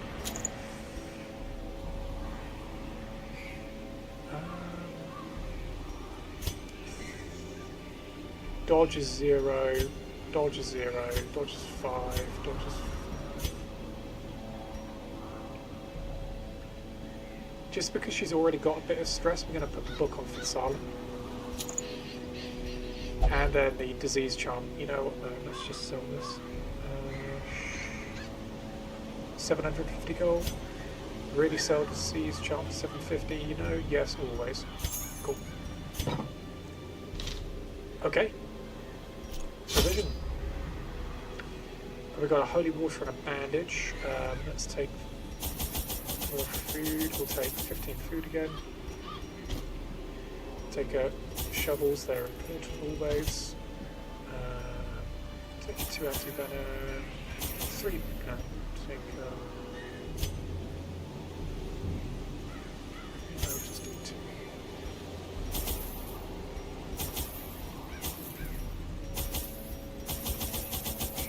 I'll take 10 torches. So we've spent a few grand, but let's head back to the ruins. It's short apprentice level 1. We've got a 30% chance of scouting. Let's do it. There are rapacious treasurers guard valuables, trinkets and artifacts inside their chests. Hopefully we don't have to Alt 4 and go all the way back to the home screen and start the game again. Come on, fingers crossed, let's get in. There we go. Press space or click. Pace out the halls of your lineage once familiar, now foreign. Okay, so that can be used in 2, that's 2, that's 2, that's anything, okay.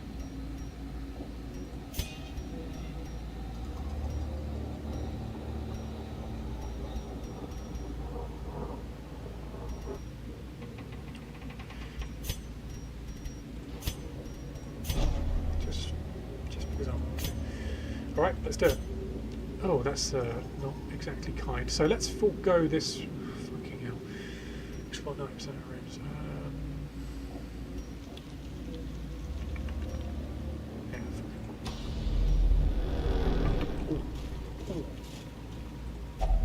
Altar of Light. A small holy altar seems out of place against a backdrop of corruption. Pray at the altar. Holy water. Yes, 30% damage until camp. That's what I wanted. Dodge. Fantastic.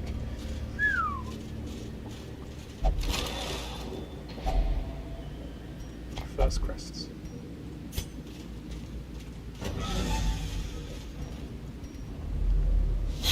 Okay. Oh, that's not good.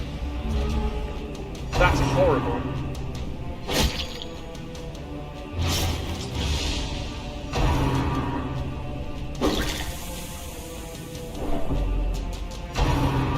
This could literally have not gotten any worse.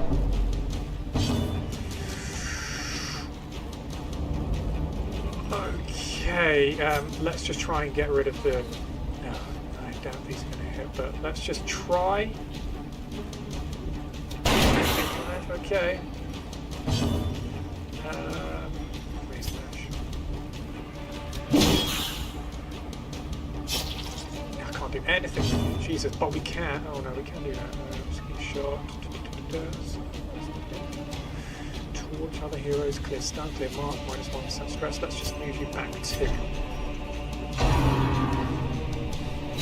We need to move her back ASAP as well. We've got to move you forward. Could not have been the worst possible start. I know like Dismas is going to meet an early. I wanted that to hit.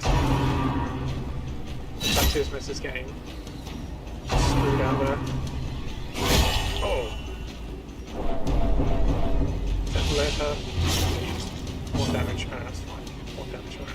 Let's do pistol shot again, please. Their formation is broken. Maintain the offensive.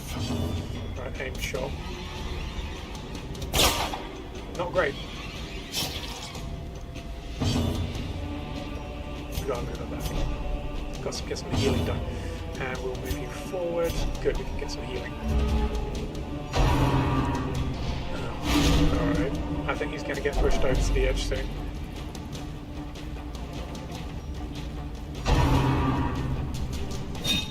Good dodge. Let's do a group heal. Oh, not great. Once more.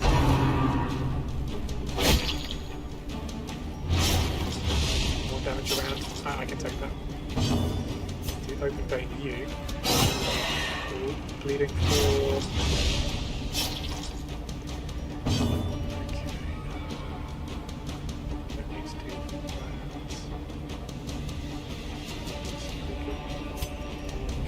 Let's hit it. Fantastic. But let's try and kill both of them. Continue the onslaught. Destroy them all. This is it. Come on. Come on. Go virtuous. Go virtuous. Yes! Oh, fantastic. Adversity can foster hope and resilience. Oh, that's great. Vigorous. God damn, that's lovely. Okay. We'll clear the problems. Bring her forward a bit.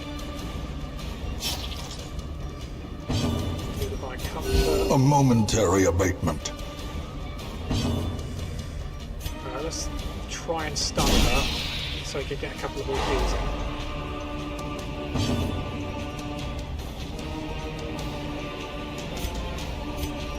Just destroy the whips. Let's try to.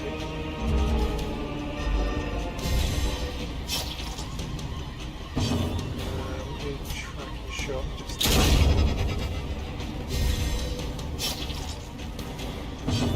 divine comfort. There we go. Just a little bit more heal. And we'll take you out now. Press this advantage. Give them no quarter. Okay, so that was a little bit difficult, but we can still continue on. We've got 600 gold, 2 busts, and a portrait. Heirloom chest. You can use the key. Lovely jubbly, and a protection stone, another one.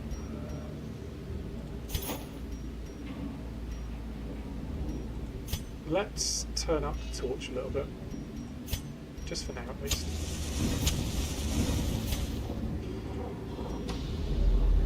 Right, so that was, it could have been better.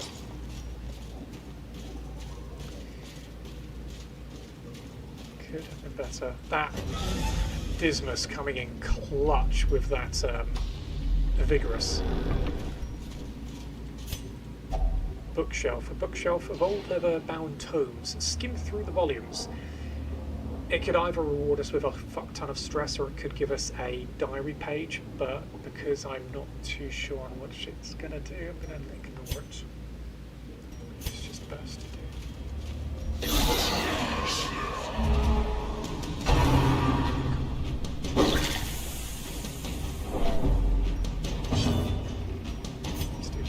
Come on.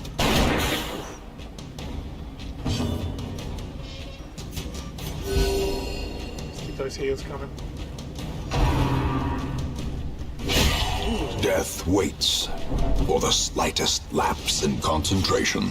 We'll get rid of you. 82. Confidence surges as the enemy crumbles. Don't stack the bleed.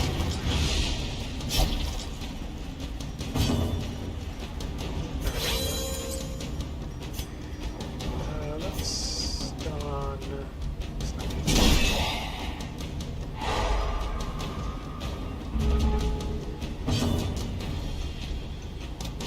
Impressive. Lovely.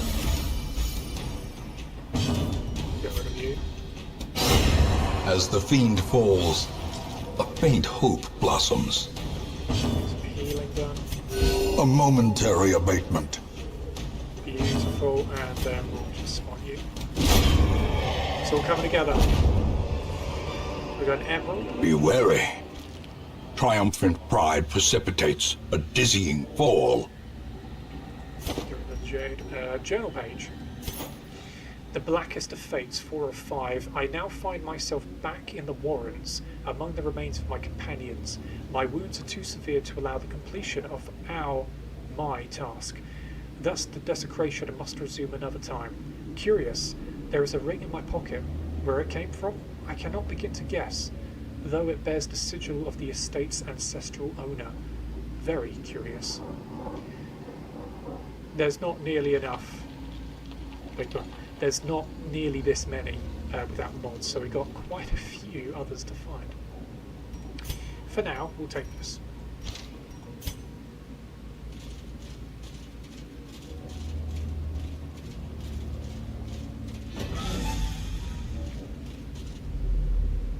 Wow, that's cool. I like that. We can afford to skip out on one room. So how about we?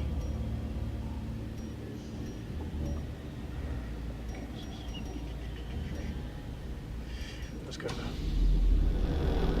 This is not the greatest dungeon layout. Hunger. Eat 4 food, regain 5%. A stack of books, a stack of literary treasures in an unlikely location. Flip through the volumes of no thanks. Even the cold stone seems bent on preventing passage.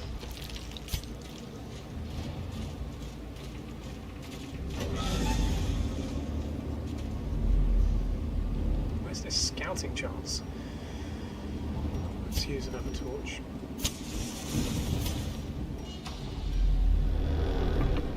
Oh no, wait, hold on. We'll leave that room. Ah, we got a battle. Oh, please don't be anything bad. Ah! The twisted faces of the damned, piled high and cloaked in malice. Ah!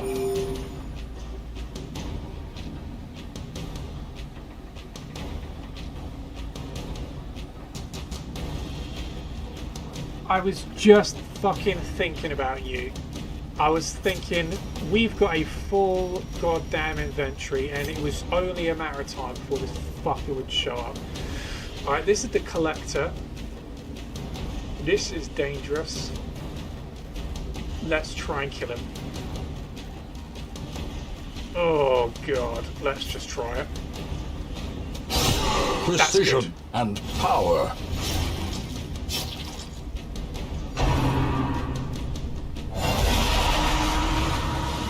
Oh, this is dangerous. This is fucking dangerous. Oh, you got collected Highwayman, Vestal, and another Highwayman. Oh. Let's just try and get some damage.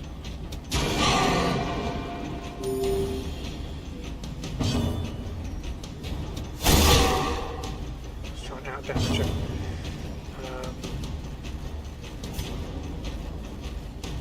I think we do it, yeah, forward straight. Inspiration and improvement. Let's just try and out damage. Let's just go for it.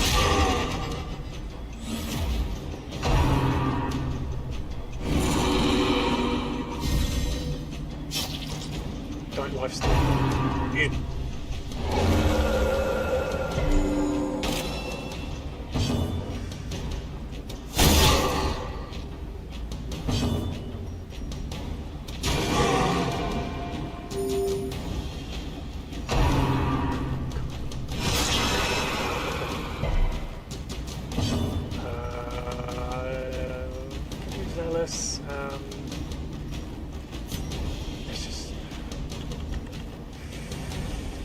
Let's just get some damage. Oh my god. Oh, that's not nice. 2 damage around. Jesus Christ. Okay, let's just pistol shot.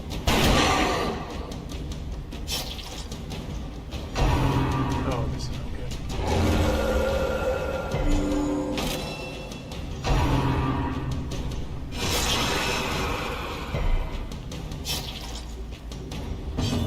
This is not good.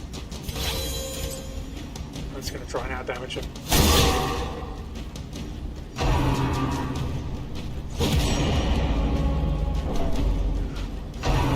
Oh, god. Oh my god! Teetering on the brink, Come on, you gotta survive. facing the abyss. You gotta survive. What is that, a 2? Yeah. Let's just, Death cannot be escaped, but it can be postponed.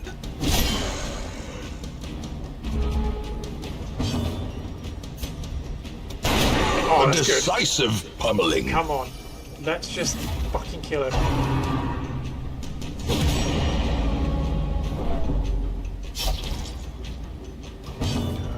How long is that? Yeah. Oh, we've got no more bandages. Jeez. Okay. Come on, 8 more. 6. He's gonna life steal. That's fine.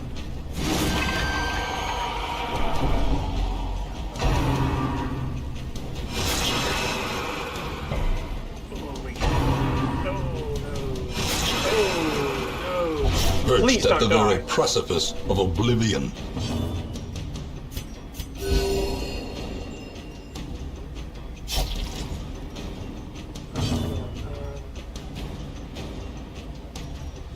Can't eat.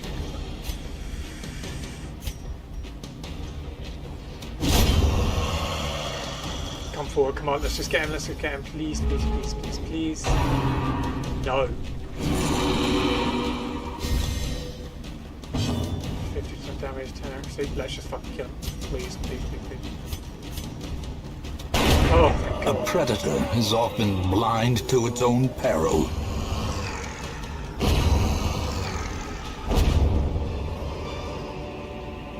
Remind yourself that overconfidence is a slow and insidious killer. See, that is just the perfect line.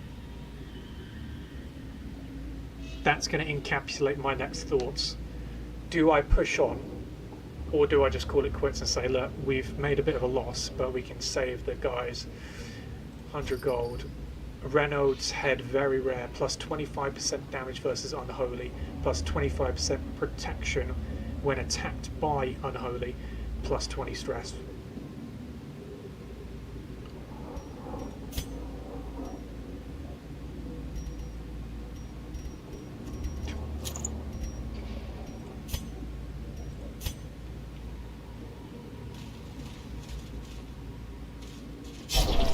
And now, the true test.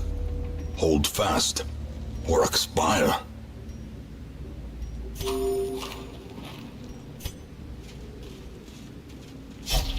As life ebbs, terrible vistas of emptiness reveal themselves.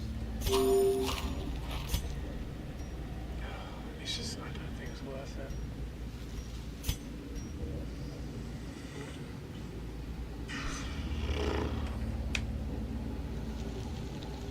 The scout chances have been fucking horrific as well. And there could be a chance that we need to eat food as well.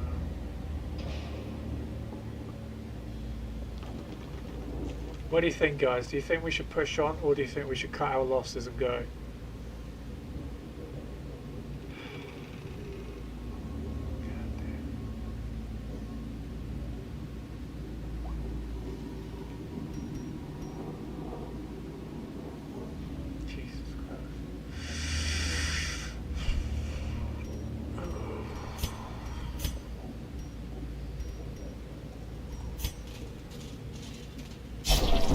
A hand's breadth from becoming unwound.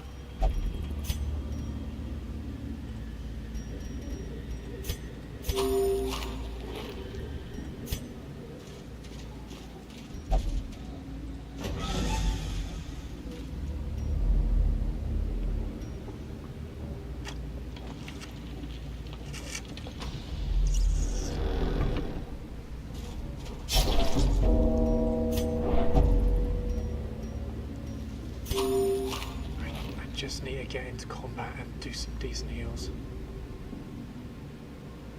Thank you very much, Keith. Thanks for sticking around. Appreciate you also modding as well. Have a lovely sleeping. Thank you for the little lurk. Okay. Oh, you know what? Hubris is taking over. Let's go. Come on. Let's push on.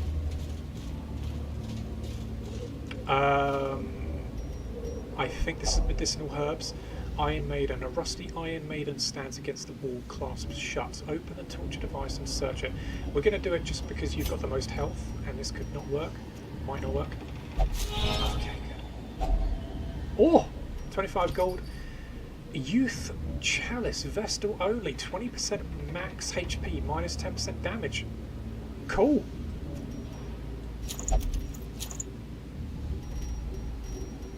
I like that. Nice. Lovely. Let's push on and be stupid.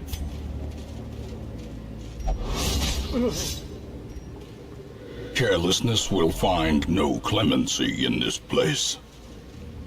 Love you too, Key.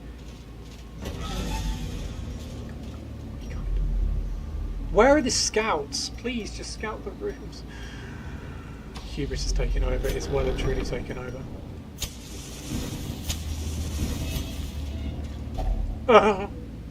Eat 4 food, regain 5%. We need to find some more food. Please don't steal. Please don't steal. I know. Don't steal. Oh, I'm worried. Finding the stuff is only the first test. Now it must be carried home. Journal of Darius Highwayman 2 of 6, Day 4. The road to this damned hamlet was a tricky one, both to find and to travel. When it revealed its ruined face, I swore I had never seen such neglect.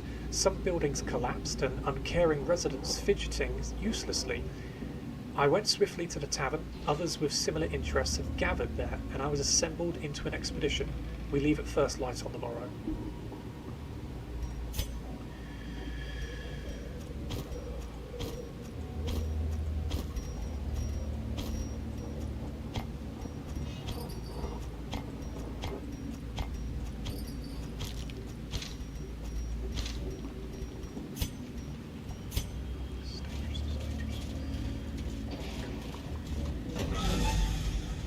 Scout, please. Empty room. Scouting, finally! Oh, 2 empty rooms, but just a battle. So we can go here and complete the quest. Yeah.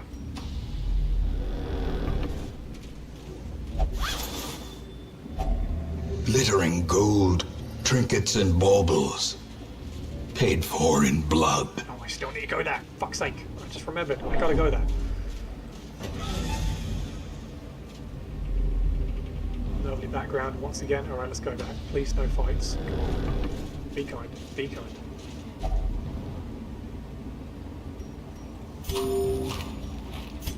Thank God.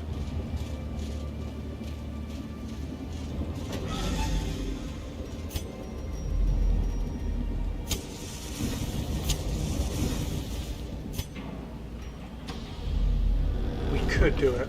We might do it. Alright. What is this battle? Injury and despondence set the stage for heroism or cowardice. What is this battle? Please, please, please be kind.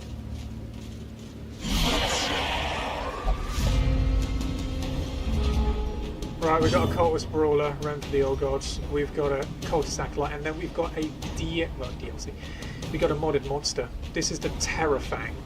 It's a beast, minus 8 speed, so it will definitely go last. It's got some, not the greatest of defenses, so bleed it, definitely.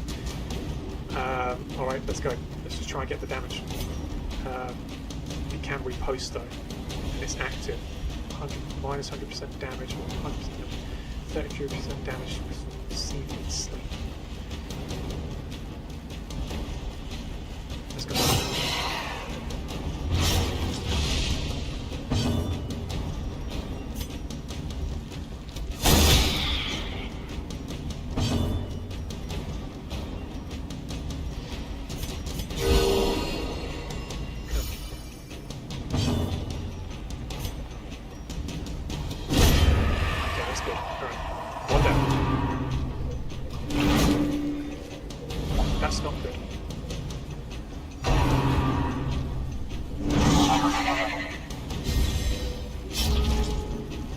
see what this does.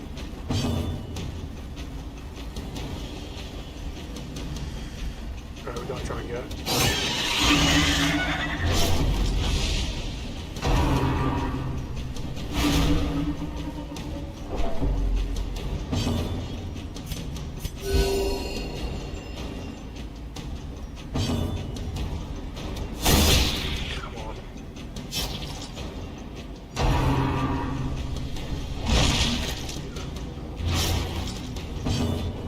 Ooh, 3 damage around. Oh, that's not good. Let's just 68%. Can we do it? Can we do it? We can do it. I'll bring you closer.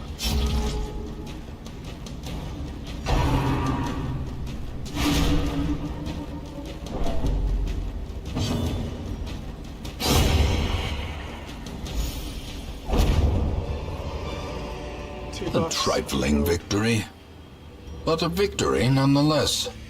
The blood. The call is unyielding. The urge is irresistible. Only the blood will quell this thirst. Yeah, we're going to take you. And we're also going to just increase... The way is lit. The path is clear.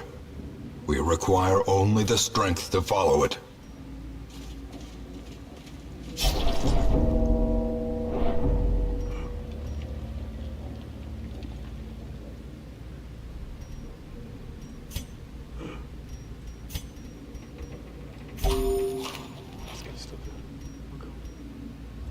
We gotta get there.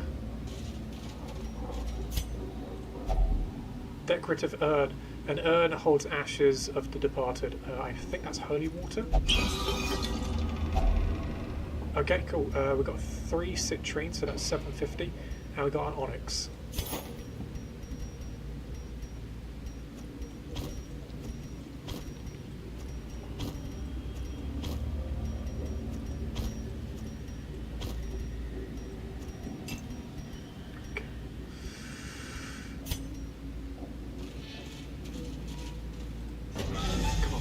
Get there.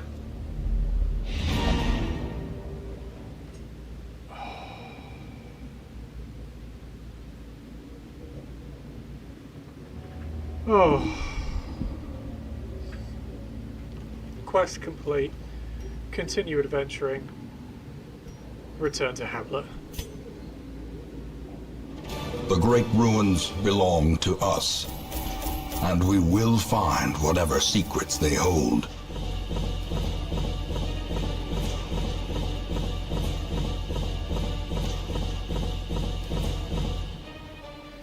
We got 3390 from collected treasures, but we got 6,390 altogether.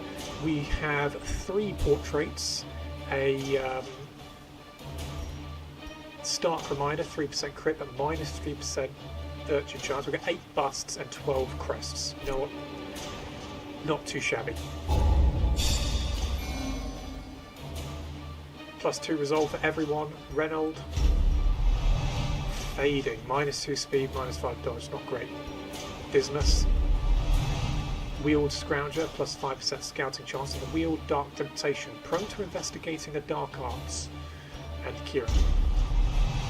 Enlightened. In town will only meditate for stress relief. Okay. Don't go to the circus. Though long years may seek to separate them, action and consequence will invariably have their dreadful reunion. A maddening whine. Intolerable clouds of mosquitoes and other less unidentifiable pests continue to descend upon the hamlet with maddening persistence. Illness and irritation abound. New courtyard quest available.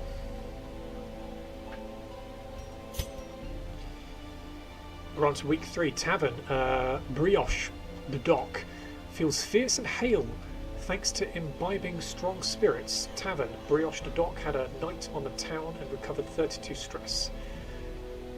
Town event, a maddening wine, new courtyard quest available. Blacksmith is now unlocked and the guild is now unlocked. Good.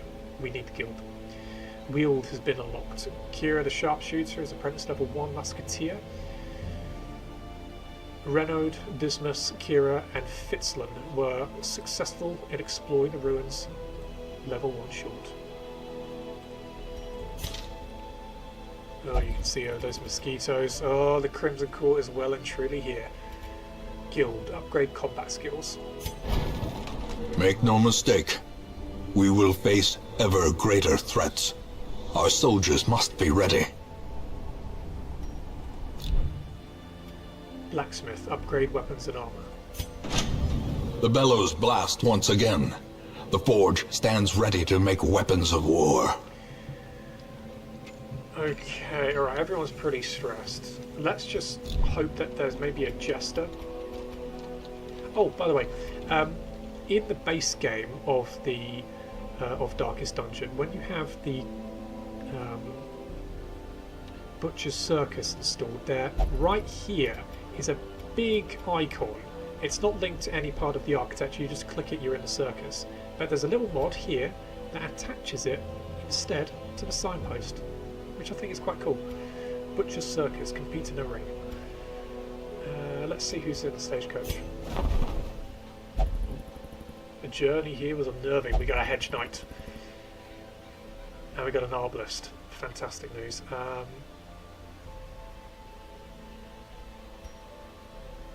I'm going to take the Seeker Hedgeknight. Picard. We got Camel. Drag Hero.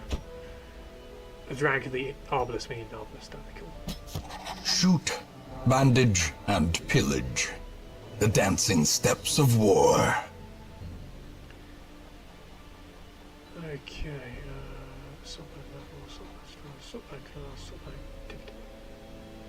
I just like to sort them out in each group, because what I like to do is I like to group 4 people and they generally stay together, and I like to mix match every now and then just to see what works, because some areas will be bleed heavy, blight heavy, and some characters can perform better in some aspects. So these 4 are perfect together, but of course she had so much stress that we had no choice but to throw someone in who has even more stress than she does now, which is great. Let's upgrade.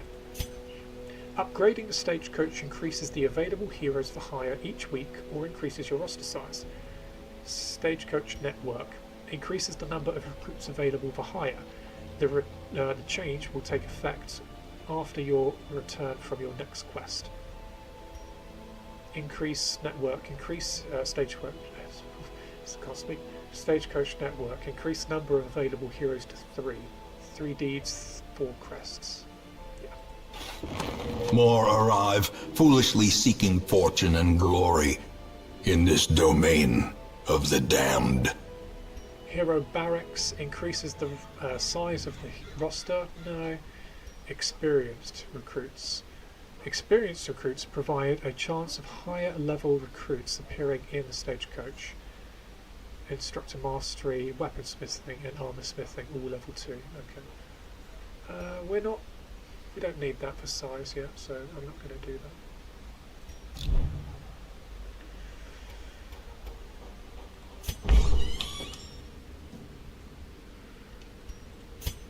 Upgrading the tavern increases the types of stress treatments and their effectiveness. Bar improves bar facilities, 2 portraits and 5 crests, increased bar recovery.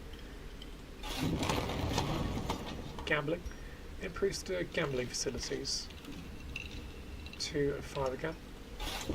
All manner of diversion and dalliance await those who cross the threshold with coin in hand.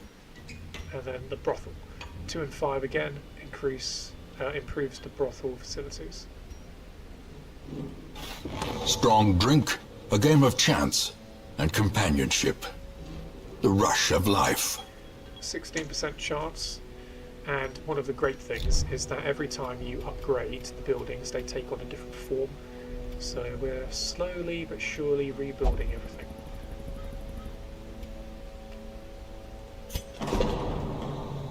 Peace through meditation, pray to a higher power, flagellation brings absolution.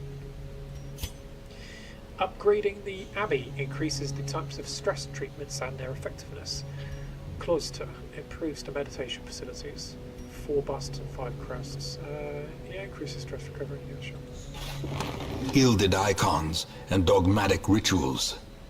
For some, a tonic against the bloodshed. Transepts improves the prayer facilities. 4 and 5 again, it increases stress recovery. A little hope, however desperate, is never without worth.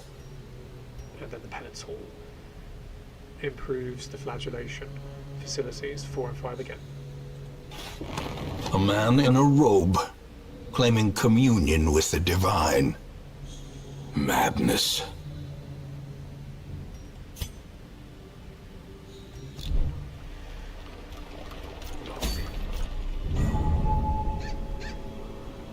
We're not going to the farmstead, and we are. I love the courtyard and I love the Crimson Court, but we are not going there just yet. Even oh my god, look at all that shit.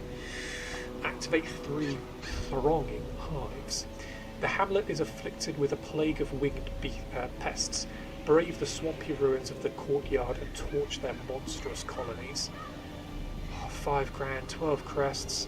Baron's invitation, an invitation to an evening of games and entertainment signed the Baron. A vindication, Chaplain, who is one of our modded classes.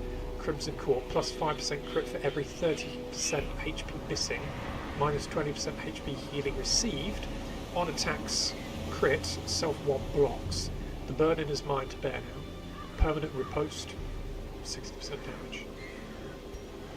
Vengeful kill list bounty hunter. And Vestal, atonement deeds. Some brilliant, brilliant things there. We're not going to go to the Weald, not just yet. Or maybe we should. Maybe we should. I'm just trying to think. Hold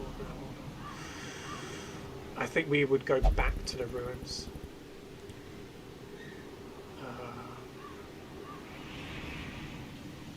We could get these guys sorted out. We take Midnight, Picard, Campbell, and probably Fitzarland, just because she's a healer and we need a healer. So what are we doing? Skirmish. Unholy abominations turning the light against itself. Meet them in battle and learn how they fight. Complete 100% of ruled battles. We got an Explorer again, which is a medium, and that's a medium. We're not going to medium. No. Short apprentice level. 2 busts, 3 grand, and a healing armlet. Leper only, common, plus 20% HP received. I like that. We can take that. We will do this quest. Alright, we will take... So I got Midnight.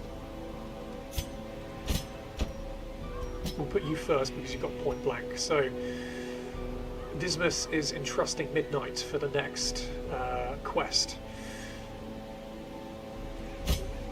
Picard. Mountain of a man. Look at this. Skilled gambler. Increased chance of winning while gambling. Lurker, plus 10% damage to torch below 26. Zoophobia, plus 20% stress if any beast is present. So we don't want to take him to either the Weald or especially not the ruins. He's got a very mixed base stats. Look, no dodge, no protection, no speed. You would have thought he would have protection based on... Look at that. Jesus. Accuracy, crit, damage, 0, 2%, 6, 12 respectively. He's rocking Splintered Hatchet and a Broken Brigandine. His resistances are generally mixed. And he's got a Wound Care, Harsh Lesson. Cool. Revel in Slaughter. And his skills, Split Man. Oh, I look forward to using that. Pummel. Make Way. Oh, that's cool. I like that. And an Indomitable. Alright guys, I'm just going to quickly pop to the toilet. And we'll just take a 5-minute break.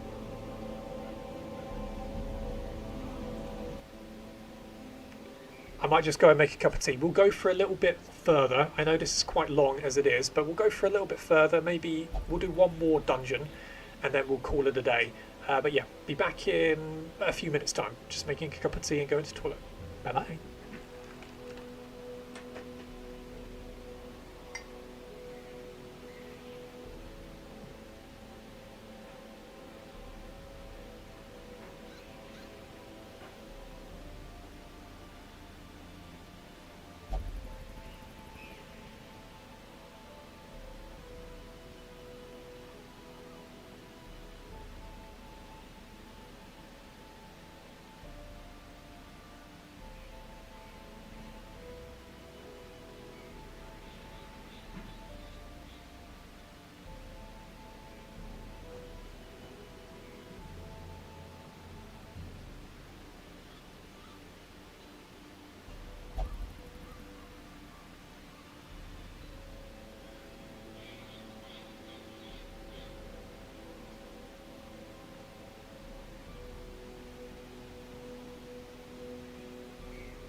Hello, hello, hello. I'm back.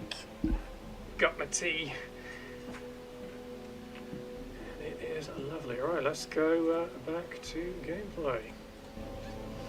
Here we are. Alright, so we've got a card now. Let's just go back to the chat. We've got Key, we've got Chris. I think I said it was Mira. It's Mira's turn.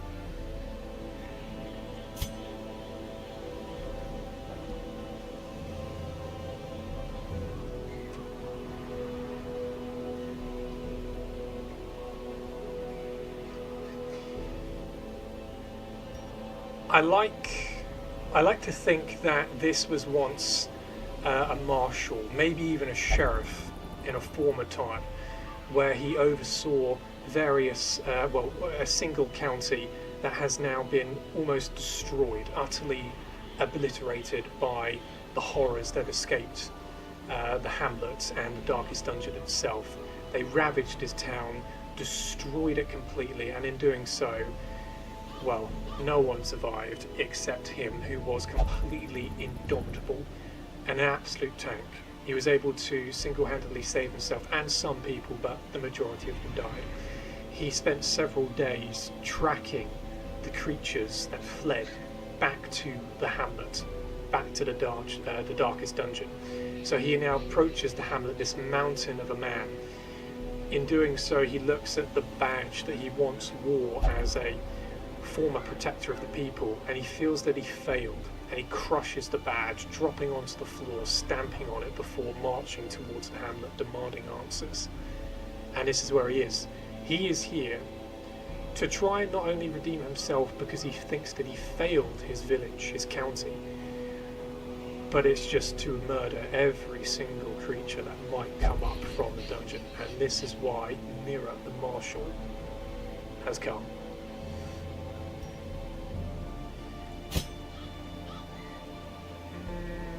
And then, of course, we will take Campbell, who is our arbalist. As you can see, the resistances are not too shabby.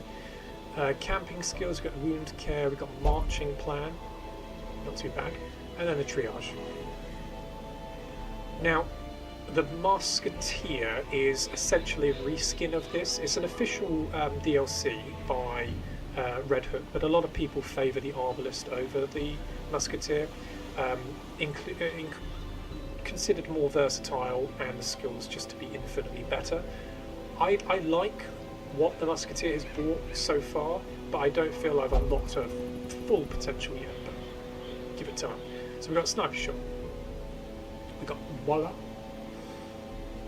Battlefield Bandage, and Rallying Flare. Now, I think it would probably be best, I don't really love blind fires.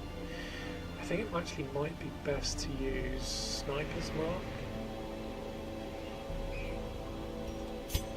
Now Mira, he benefits from bleeding.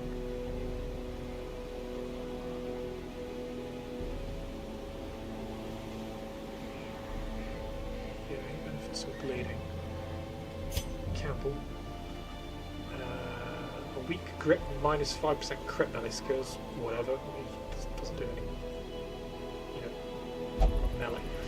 Cove Explorer, plus 10% scouting chance in a cove, and Nymphomania, plus 20% stress healing received in a brothel. Base stats are okay, and she's rocking the crude crossbow and second-hand plate. So let's go back. Oh, we got Jackal.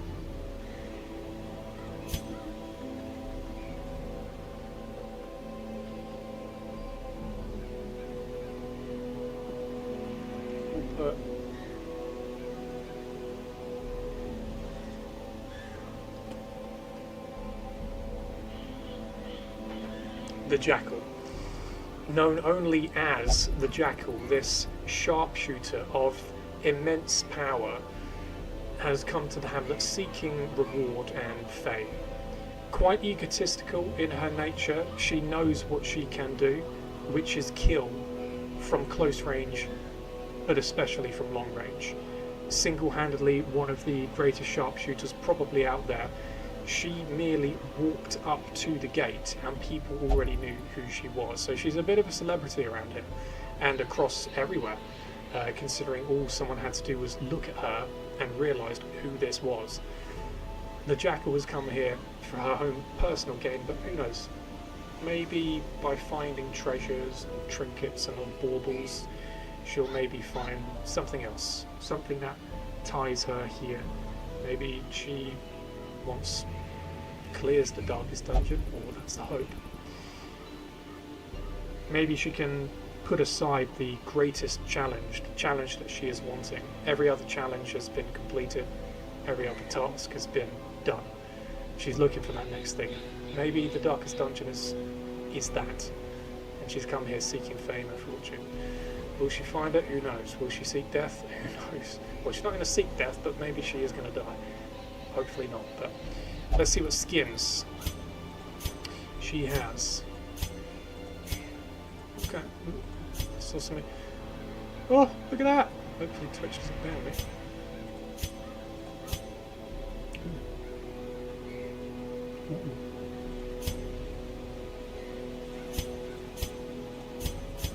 I quite like that. Yeah, is that 17? Yeah, 17. I quite like the jackal almost not having a face, suited in armour. I'm heading home now, Chris. I'll need help with shopping. Okay, that's absolutely fine. I'm talking with you guys, but I'm also replying to. Actually, Chris, you can hear me. You're watching the stream. Yeah. Once you're here, let me know. I'll come help with the shopping. All right. I kind of like Jackal having almost a nameless embodiment. It's just known as the Jackal, and the armor that she wears is covering her from head to toe. I like that. That's why she's so identifiable, because you can't see her face. It is just this mountain of armor trudging around with this enormous crossbow. So yeah, I like that. That's cool. Let's go back to Mira. Let's see what skins. Oh, oh, oh! I quite like that. I like that as well.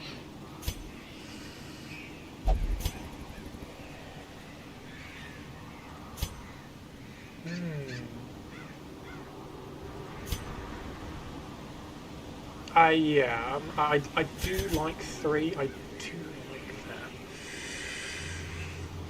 I was like 4. I think that's more of a, that's something like a marshal would wear. I'm just getting like a sheriff type of thing. Yeah, we keep that. All right, just before we send them out, let's. Oh yeah. Now you will only go here. Renaud. Light, guide me. Dismas. You will go to the bar, won't you? Pretty sure. Yeah, go to the bar. Bring the whole bottle. This will not be a short night. Leave Brioche, Sharpshooter, Kira. We'll leave. We'll leave. Blacksmith. No, we can't do these guys yet, but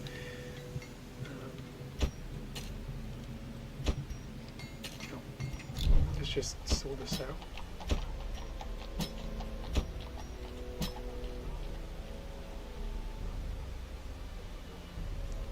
So we'll try and make a team of these guys.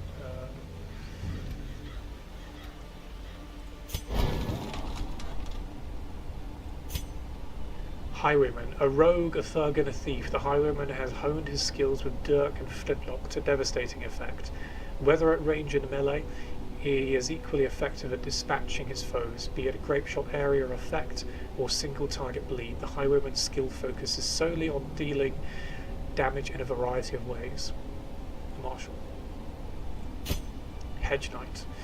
Honour, glory. The Hedgeknight suffers no such weak delusions. What makes a knight is killing, and years of bloodying his blade have made him an expert in the field. Free from the shackles of chivalry, the Hedgeknight is called upon for tasks his liege may deem dishonourable. Disrupting the enemy lines with powerful blows, he grants his allies ample opportunity to strike, and easily dispatches any stragglers in his wake. Woe to anyone who would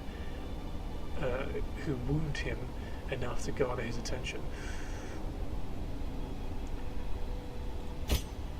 Musketeer. A competitive sharpshooter with little practical experience, the Musketeer excels when enemies remain at a distance. Her unerring eye and practical reloading make her a dependable damage dealer, and her smokescreen, first aid and skeet shot provide some supportive utility to the party. Arbalist. A runaway turned soldier, the Arbalist is definitive backline fighter, able to rain suppressing fire down on the enemy, snipe high profile targets and apply powerfully effective first aid. She has a rallying point, a turret, a beacon in the dark. Vestal. The warrior nun channels her zeal for battle into healing abilities, holy judgments and dazzling explosions of light. A strong backbone to any party, the Vestal can also hold her own on the front line with a powerful mace bash and close quarters condemnations. Plague Doctor. A doctor, a researcher, and alchemist who prefers to hang back, eating away at her foes with stacking damage over time abilities like toxic clouds and plague-filled grenades. She is equally effective in a support role, blinding and confusing foes while enhancing a party's survival with damage-increasing tonics and remedies for bleed and blight effects. And I can't put these guys in there because they are busy. Let's go to the Great Guild.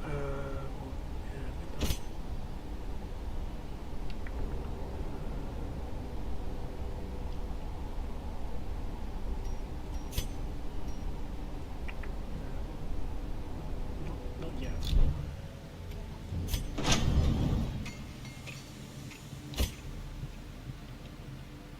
The Highwayman's reinforced overcoat will dull a knife strike, but he relies more on evasion than damage mitigation. His flintlock and short sword afford him great versatility. He is never caught out of position or caught unawares. Hedgeknight. A mountain of steel and muscle, the Hedgeknight is a fearsome sight to behold in battle, and for many he was their last ironclad from head to foot. The ground he treads will give before he does. Shunning the vanity of the longsword, the Hedgeknight prefers instead the pragmatism of the battle axe. Musketeer. Although outwardly inconspicuous, the musketeer's regalia is reinforced with hardened leather underarmour, allowing her to sustain a considerable amount of focused fire. Her musket's variable ammunition and trusty sidearm allow her to deal debilitating damage at range. Arbalist. The Arbalist takes her name from the massive crossbow she carries into battle, able to decimate enemies at range with dizzying array of ammunition. She wears medium plate for increased protection against the volleying she knows are coming. Vestal. Blessed plate mail encases the Vestal as she delivers terrible violence and healing comfort in equal measure. A mace in one hand and a holy book in the other. A study in contrasts, and all the more effective for it. Plague Doctor. The Plague Doctor wears only light cloth, intent on remaining as far from melee combat as possible.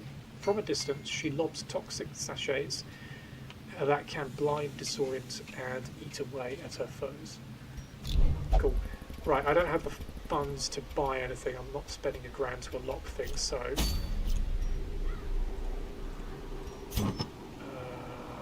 unequippable trinkets.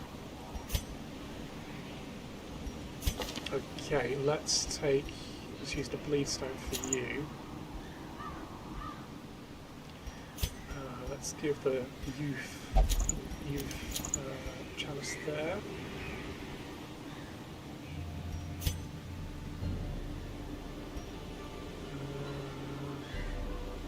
Skill. Is there anyone that's rocking stun chance? Yes. We'll do the stun skill chance for you, stun stone.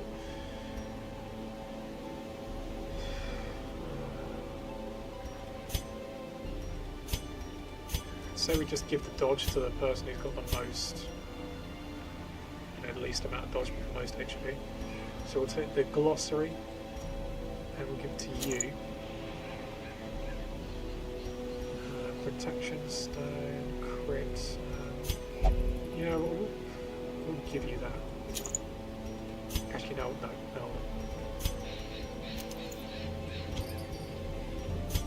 We'll give you that. Cool. All right. We are off to. Yeah. All right. We're gonna fight. We're gonna fight quite a bit. Skirmish. Unholy abominations turning the light against itself. Meet them in battle and learn how they fight. Complete 100% of ring battles. Please be kind in terms of layout, map layout. So, the blood. We can take all of the food actually. Take two shovels. Antivenom. We're not being hit with any blight, so we're not going to take any antivenom.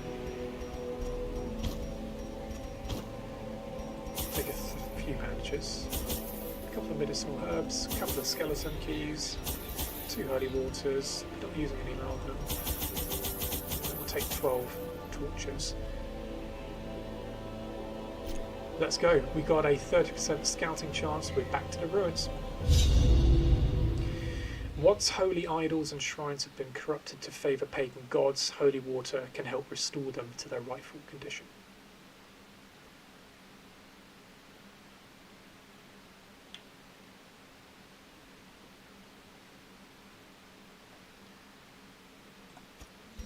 The fiends must be driven back. And what better place to begin than the seat of our noble line? Complete 100% of room battles. God, these guys look good, don't they? Scouting good. Okay, oh, this is great actually. We don't need to go there, even though there's 2 curios in a battle. There might be only just 1 or 2 room battles. This is great. We'll move to this room battle. Sorry, move to this room. Let's go. Who we got?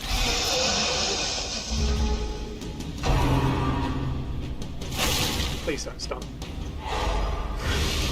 The will to fight falters. Whatever. We've got a Weber who can, as you can see, stun and mark the target. It gives us a debuff.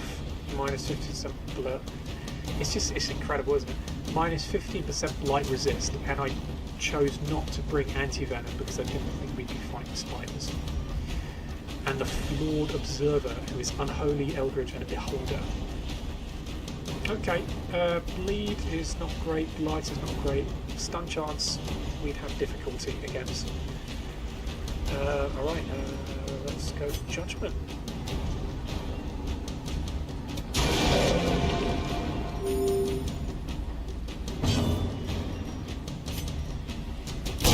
Begone, fiend!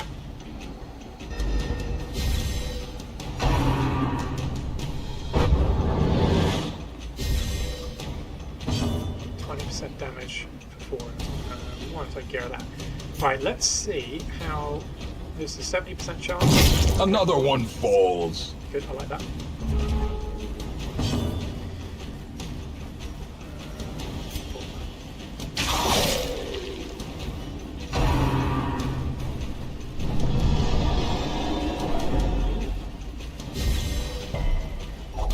What was that? Plus 20% Success damage. so clearly in view. Or is it merely a trick of the light? Alright guys, I'll be back in 5 minutes. I'm just bringing the shopping in. I'm not going to go to stream break. You can sit and gawk at these lovely characters. Be back in 5.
back.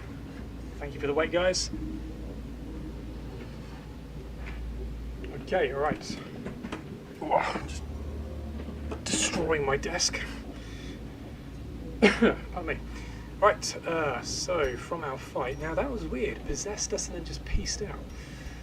Hopefully that doesn't have any ramifications, but it's just 20% damage, which is fantastic. We've got a portrait. Jade. And gold.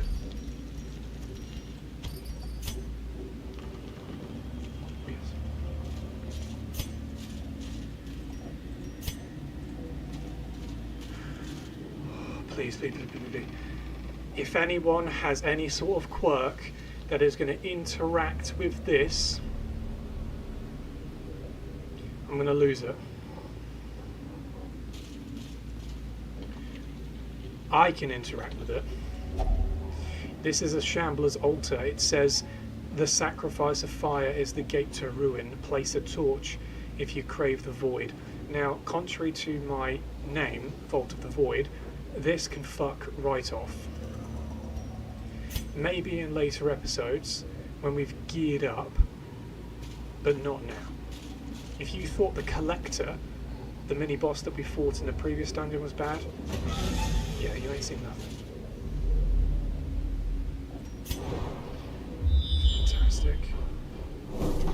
Fantastic. It's just one room battle. I mean, if that's a free room, then wow.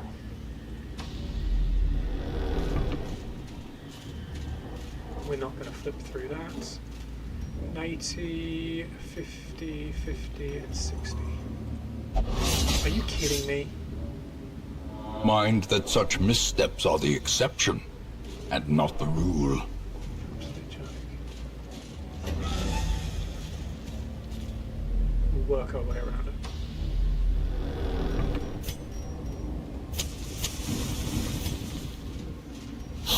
Okay.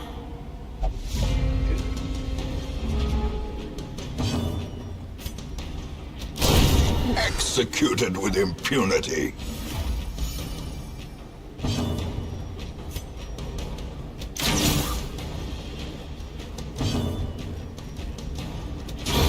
As the fiend falls, a faint hope blossoms. Back to the pit. Fantastic result. A trifling victory, but a victory nonetheless.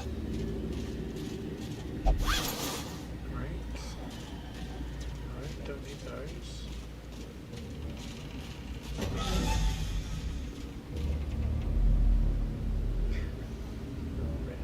Red eyes.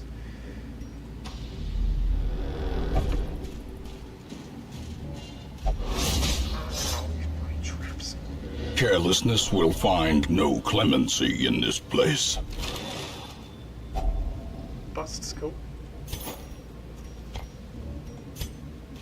Tell you what, this isn't the most profitable dungeon, get it? It is literally just one room battle. Jesus Christ, move to this room battle with treasure. One room battle.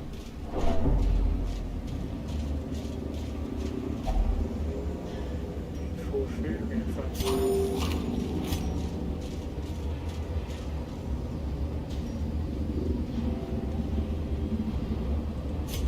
Secrets and wonders can be found in the most tenebrous corners of this place. Come on, let's do it. Okay. So we've got a Bone Defender, Bone Soldier, and a Bone Torturer. 200% lead. Nice.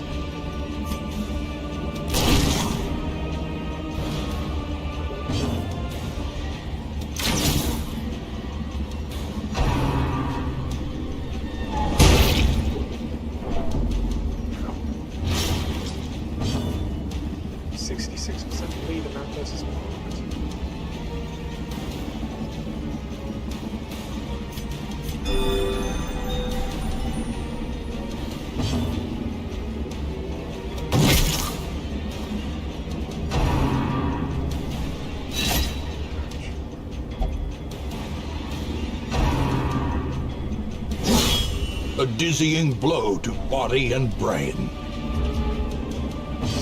is stacking up. We're going to take this person. Their formation is broken. Maintain the offensive. Oh, let's go down the Vestal.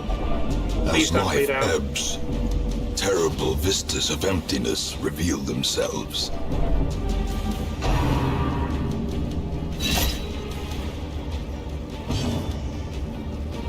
The first of many has fallen. It would appear that unfortunately the others could not do anything to stop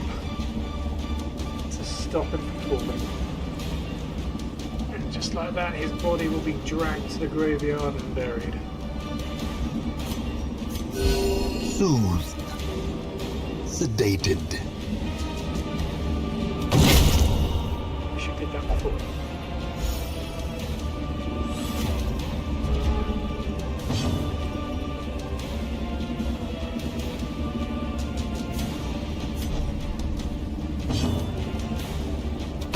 Press this advantage. Give them no quarter. Okay, so we got Bleedstone, of course, Bleedstone from poor old Midnight. We got gold, we got busts, and we got deeds. Scriven records of lands, grounds, that's it. That's complete. Now continue adventuring. A full pack often attracts unwanted attention.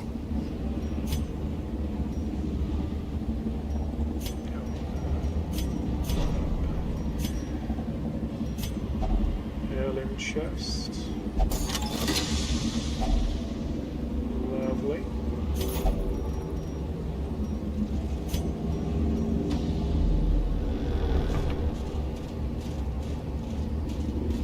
Oh, I think this holy water, 51, 74, 39. Confession booth. The forsaken booth, it hasn't been used in years. Go inside to confess the hero's sins.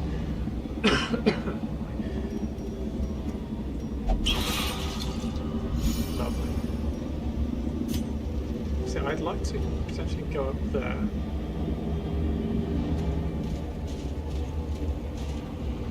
Just like 10% trap disarm.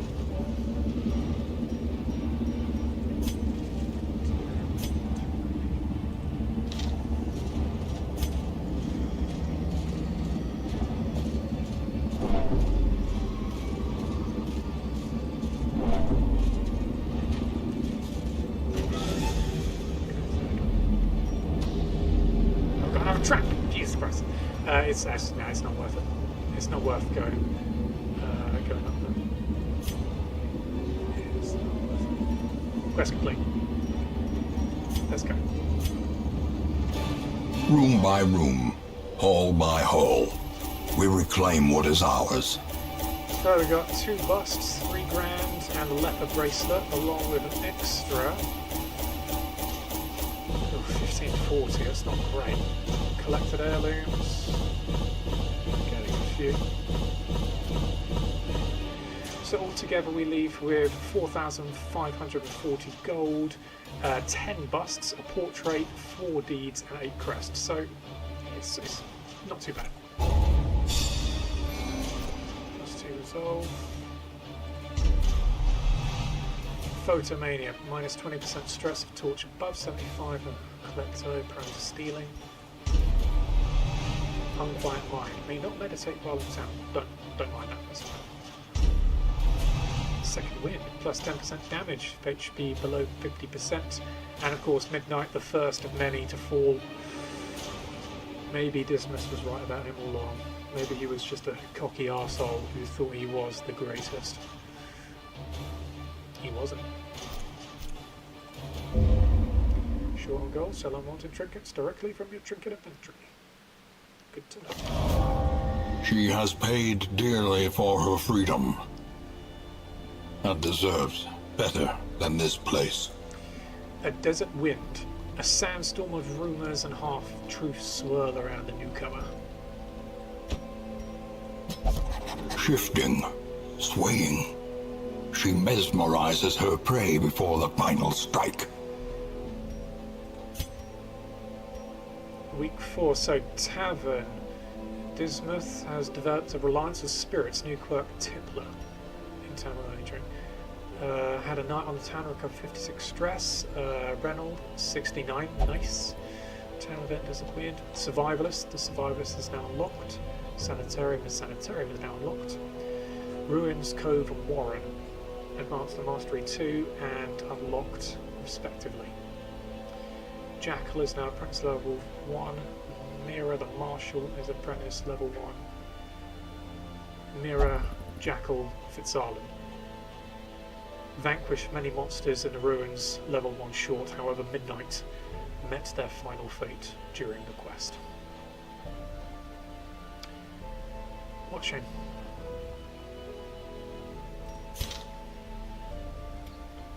Sanitarium, treat quirks and diseases.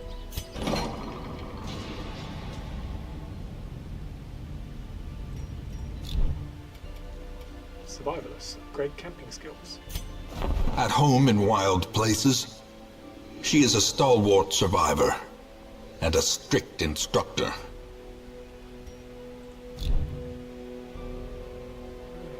Okay, so I think Mira would be pretty good. She seems to rely quite heavily on bleed. So if we could partner her up with maybe another Highwayman, or maybe even a Flagellant, they would be perfect for either the Weald or the Ruins. The Warrants. So we'll keep these guys, Reynolds, Dismas, Brioche, and Fitzarlan. They will stay in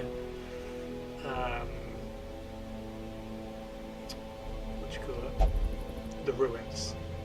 We'll get Mira to go into the Warrens at some point. Either or, I mean, you could go in any really. Jackal, kind of any. However, our shield breaker, she would be best for something blight related, so maybe the Cove or the Ruins as well. Probably Cove.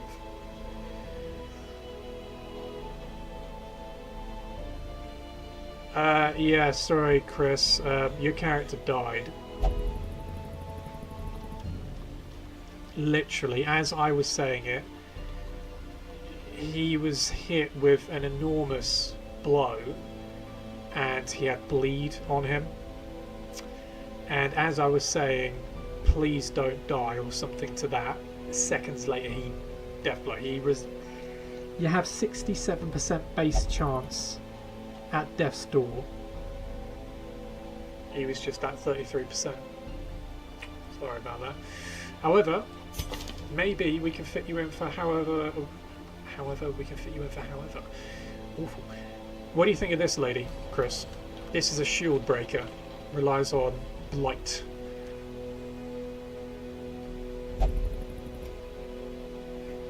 Find a skin. It's pretty cool. Yeah, you like her? Okay.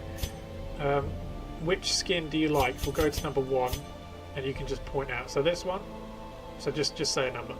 1, 2, 3, 4, 5, 6, or 7. What do you think? Look, the blue. This one. Number 4. Because there's a purple, I think it's number 2. I didn't see the purple. Yeah, number 2, the purple. Chris's favourite colour is purple, so I'm guessing we have a purple shieldbreaker. She is a Weald Explorer, so 10% scouting chance in the Weald. Dipsomania, intense craving for alcohol. Okay. Base stats are pretty good. Dodge, that's solid. Very nice. She comes packed with Pierce. Yeah, she's a bit of a dancer, so she moves around quite like awkward indeed, Chris. So she moves forward. Adder's Kiss, back, expose, and captivating. Not too bad. She comes with also Encourage, Snake Eyes, good, and Adder's Embrace.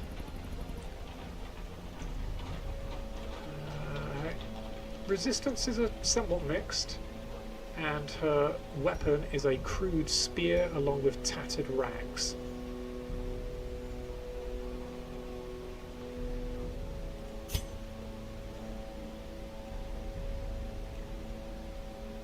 My character is an alcoholic. Sure is, Chris.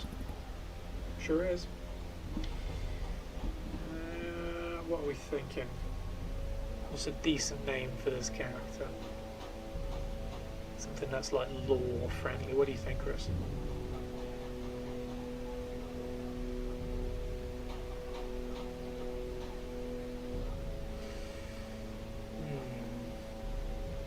The Midnight.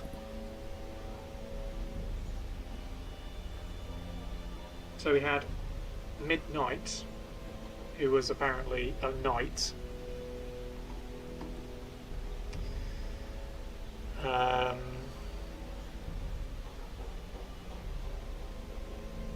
He was apparently not as good as he thought he was. Talked a big load of bollocks and then was absolutely destroyed.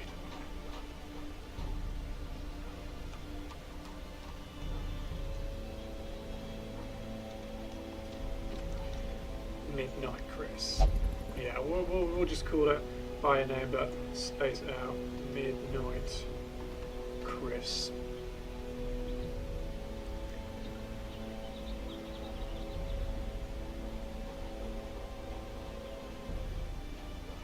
So I reckon the backstory for her is that she's come from a very, very distant land.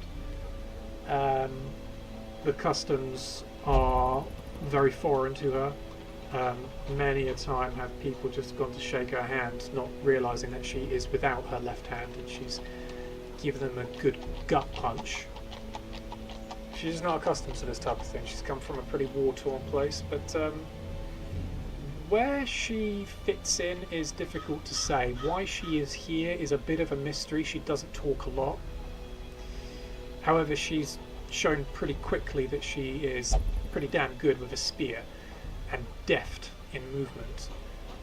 So Reynold and Dismuth, who are kind of throwing together all of these people into a party, they see some potential there, so they have invited her in. I'm guessing that because she doesn't talk, she's very much a loner, not many friends, but you know, you don't necessarily want to be friends with the person who's trying to save your life. Whilst it helps, if they're just able to step in and do pretty fucking good, then who cares if you're friends with them or not? And she's definitely that person. So she joins a mysterious stranger from a land far away. What she wants, we don't know, but she's definitely here. Let's just see who came in the stagecoach. Lovely. A Falconer, a Highwayman. We could use another Highwayman. And a Crusader, another one. Maybe this Crusader knows Reynold. Who knows? But what we'll do is we will call it a day. We've been streaming for nearly 3.5 hours. Very much enjoying it. I'm sorry if the campaign is slightly slower than other people's on YouTube. I do like to take my time with a few things, reading bits and pieces. But yeah, just nice to play Darkest Dungeon in front of people. I'm very much looking forward to the next few episodes. It won't be too long before we go to the court. I just want to get in the court. I love the court. I know it'll make things 10 times more difficult, but once we start upgrading a few of these guys, get to level 2 or 3, we're going straight in the court. So I'm looking forward to that. But yeah, thank you very much, everyone. Really appreciate all of you who have come along just for a brief watch or have stayed from the beginning. As always, I really, really welcome all of it. Also, I didn't get to say it on Monday because there was a huge screw up with the stream, but happy autumn. My favourite time of the year has come along. As soon as it hits September 1st, the pumpkins go out, the autumnal gear goes out, all the decorations and whatnot, jumpers come out. So it's a really, really good time. I feel very energised around this time of year. So aside from Darkest Dungeon and Fable, which we will at some point start streaming, we're coming across October. It won't be long before we head into October, so horror games will be coming along. But for now, we're with Darkest Dungeon. We're going to try and trudge through and take back the hamlet and the estate. Save everyone we can without having to lose everyone. But just before, let's pay our respects to our fallen hero. Midnight, Seeker Highwayman, bled out. It was Dismas's order to throw down a stick as a cross because he didn't like him. He thought he was a cocky bastard. He proved us not wrong. Thank you very much, everyone. Have a lovely evening or lovely morning, depending on where you are. Thanks for joining us, and see you on Friday, 7:30. Bye-bye.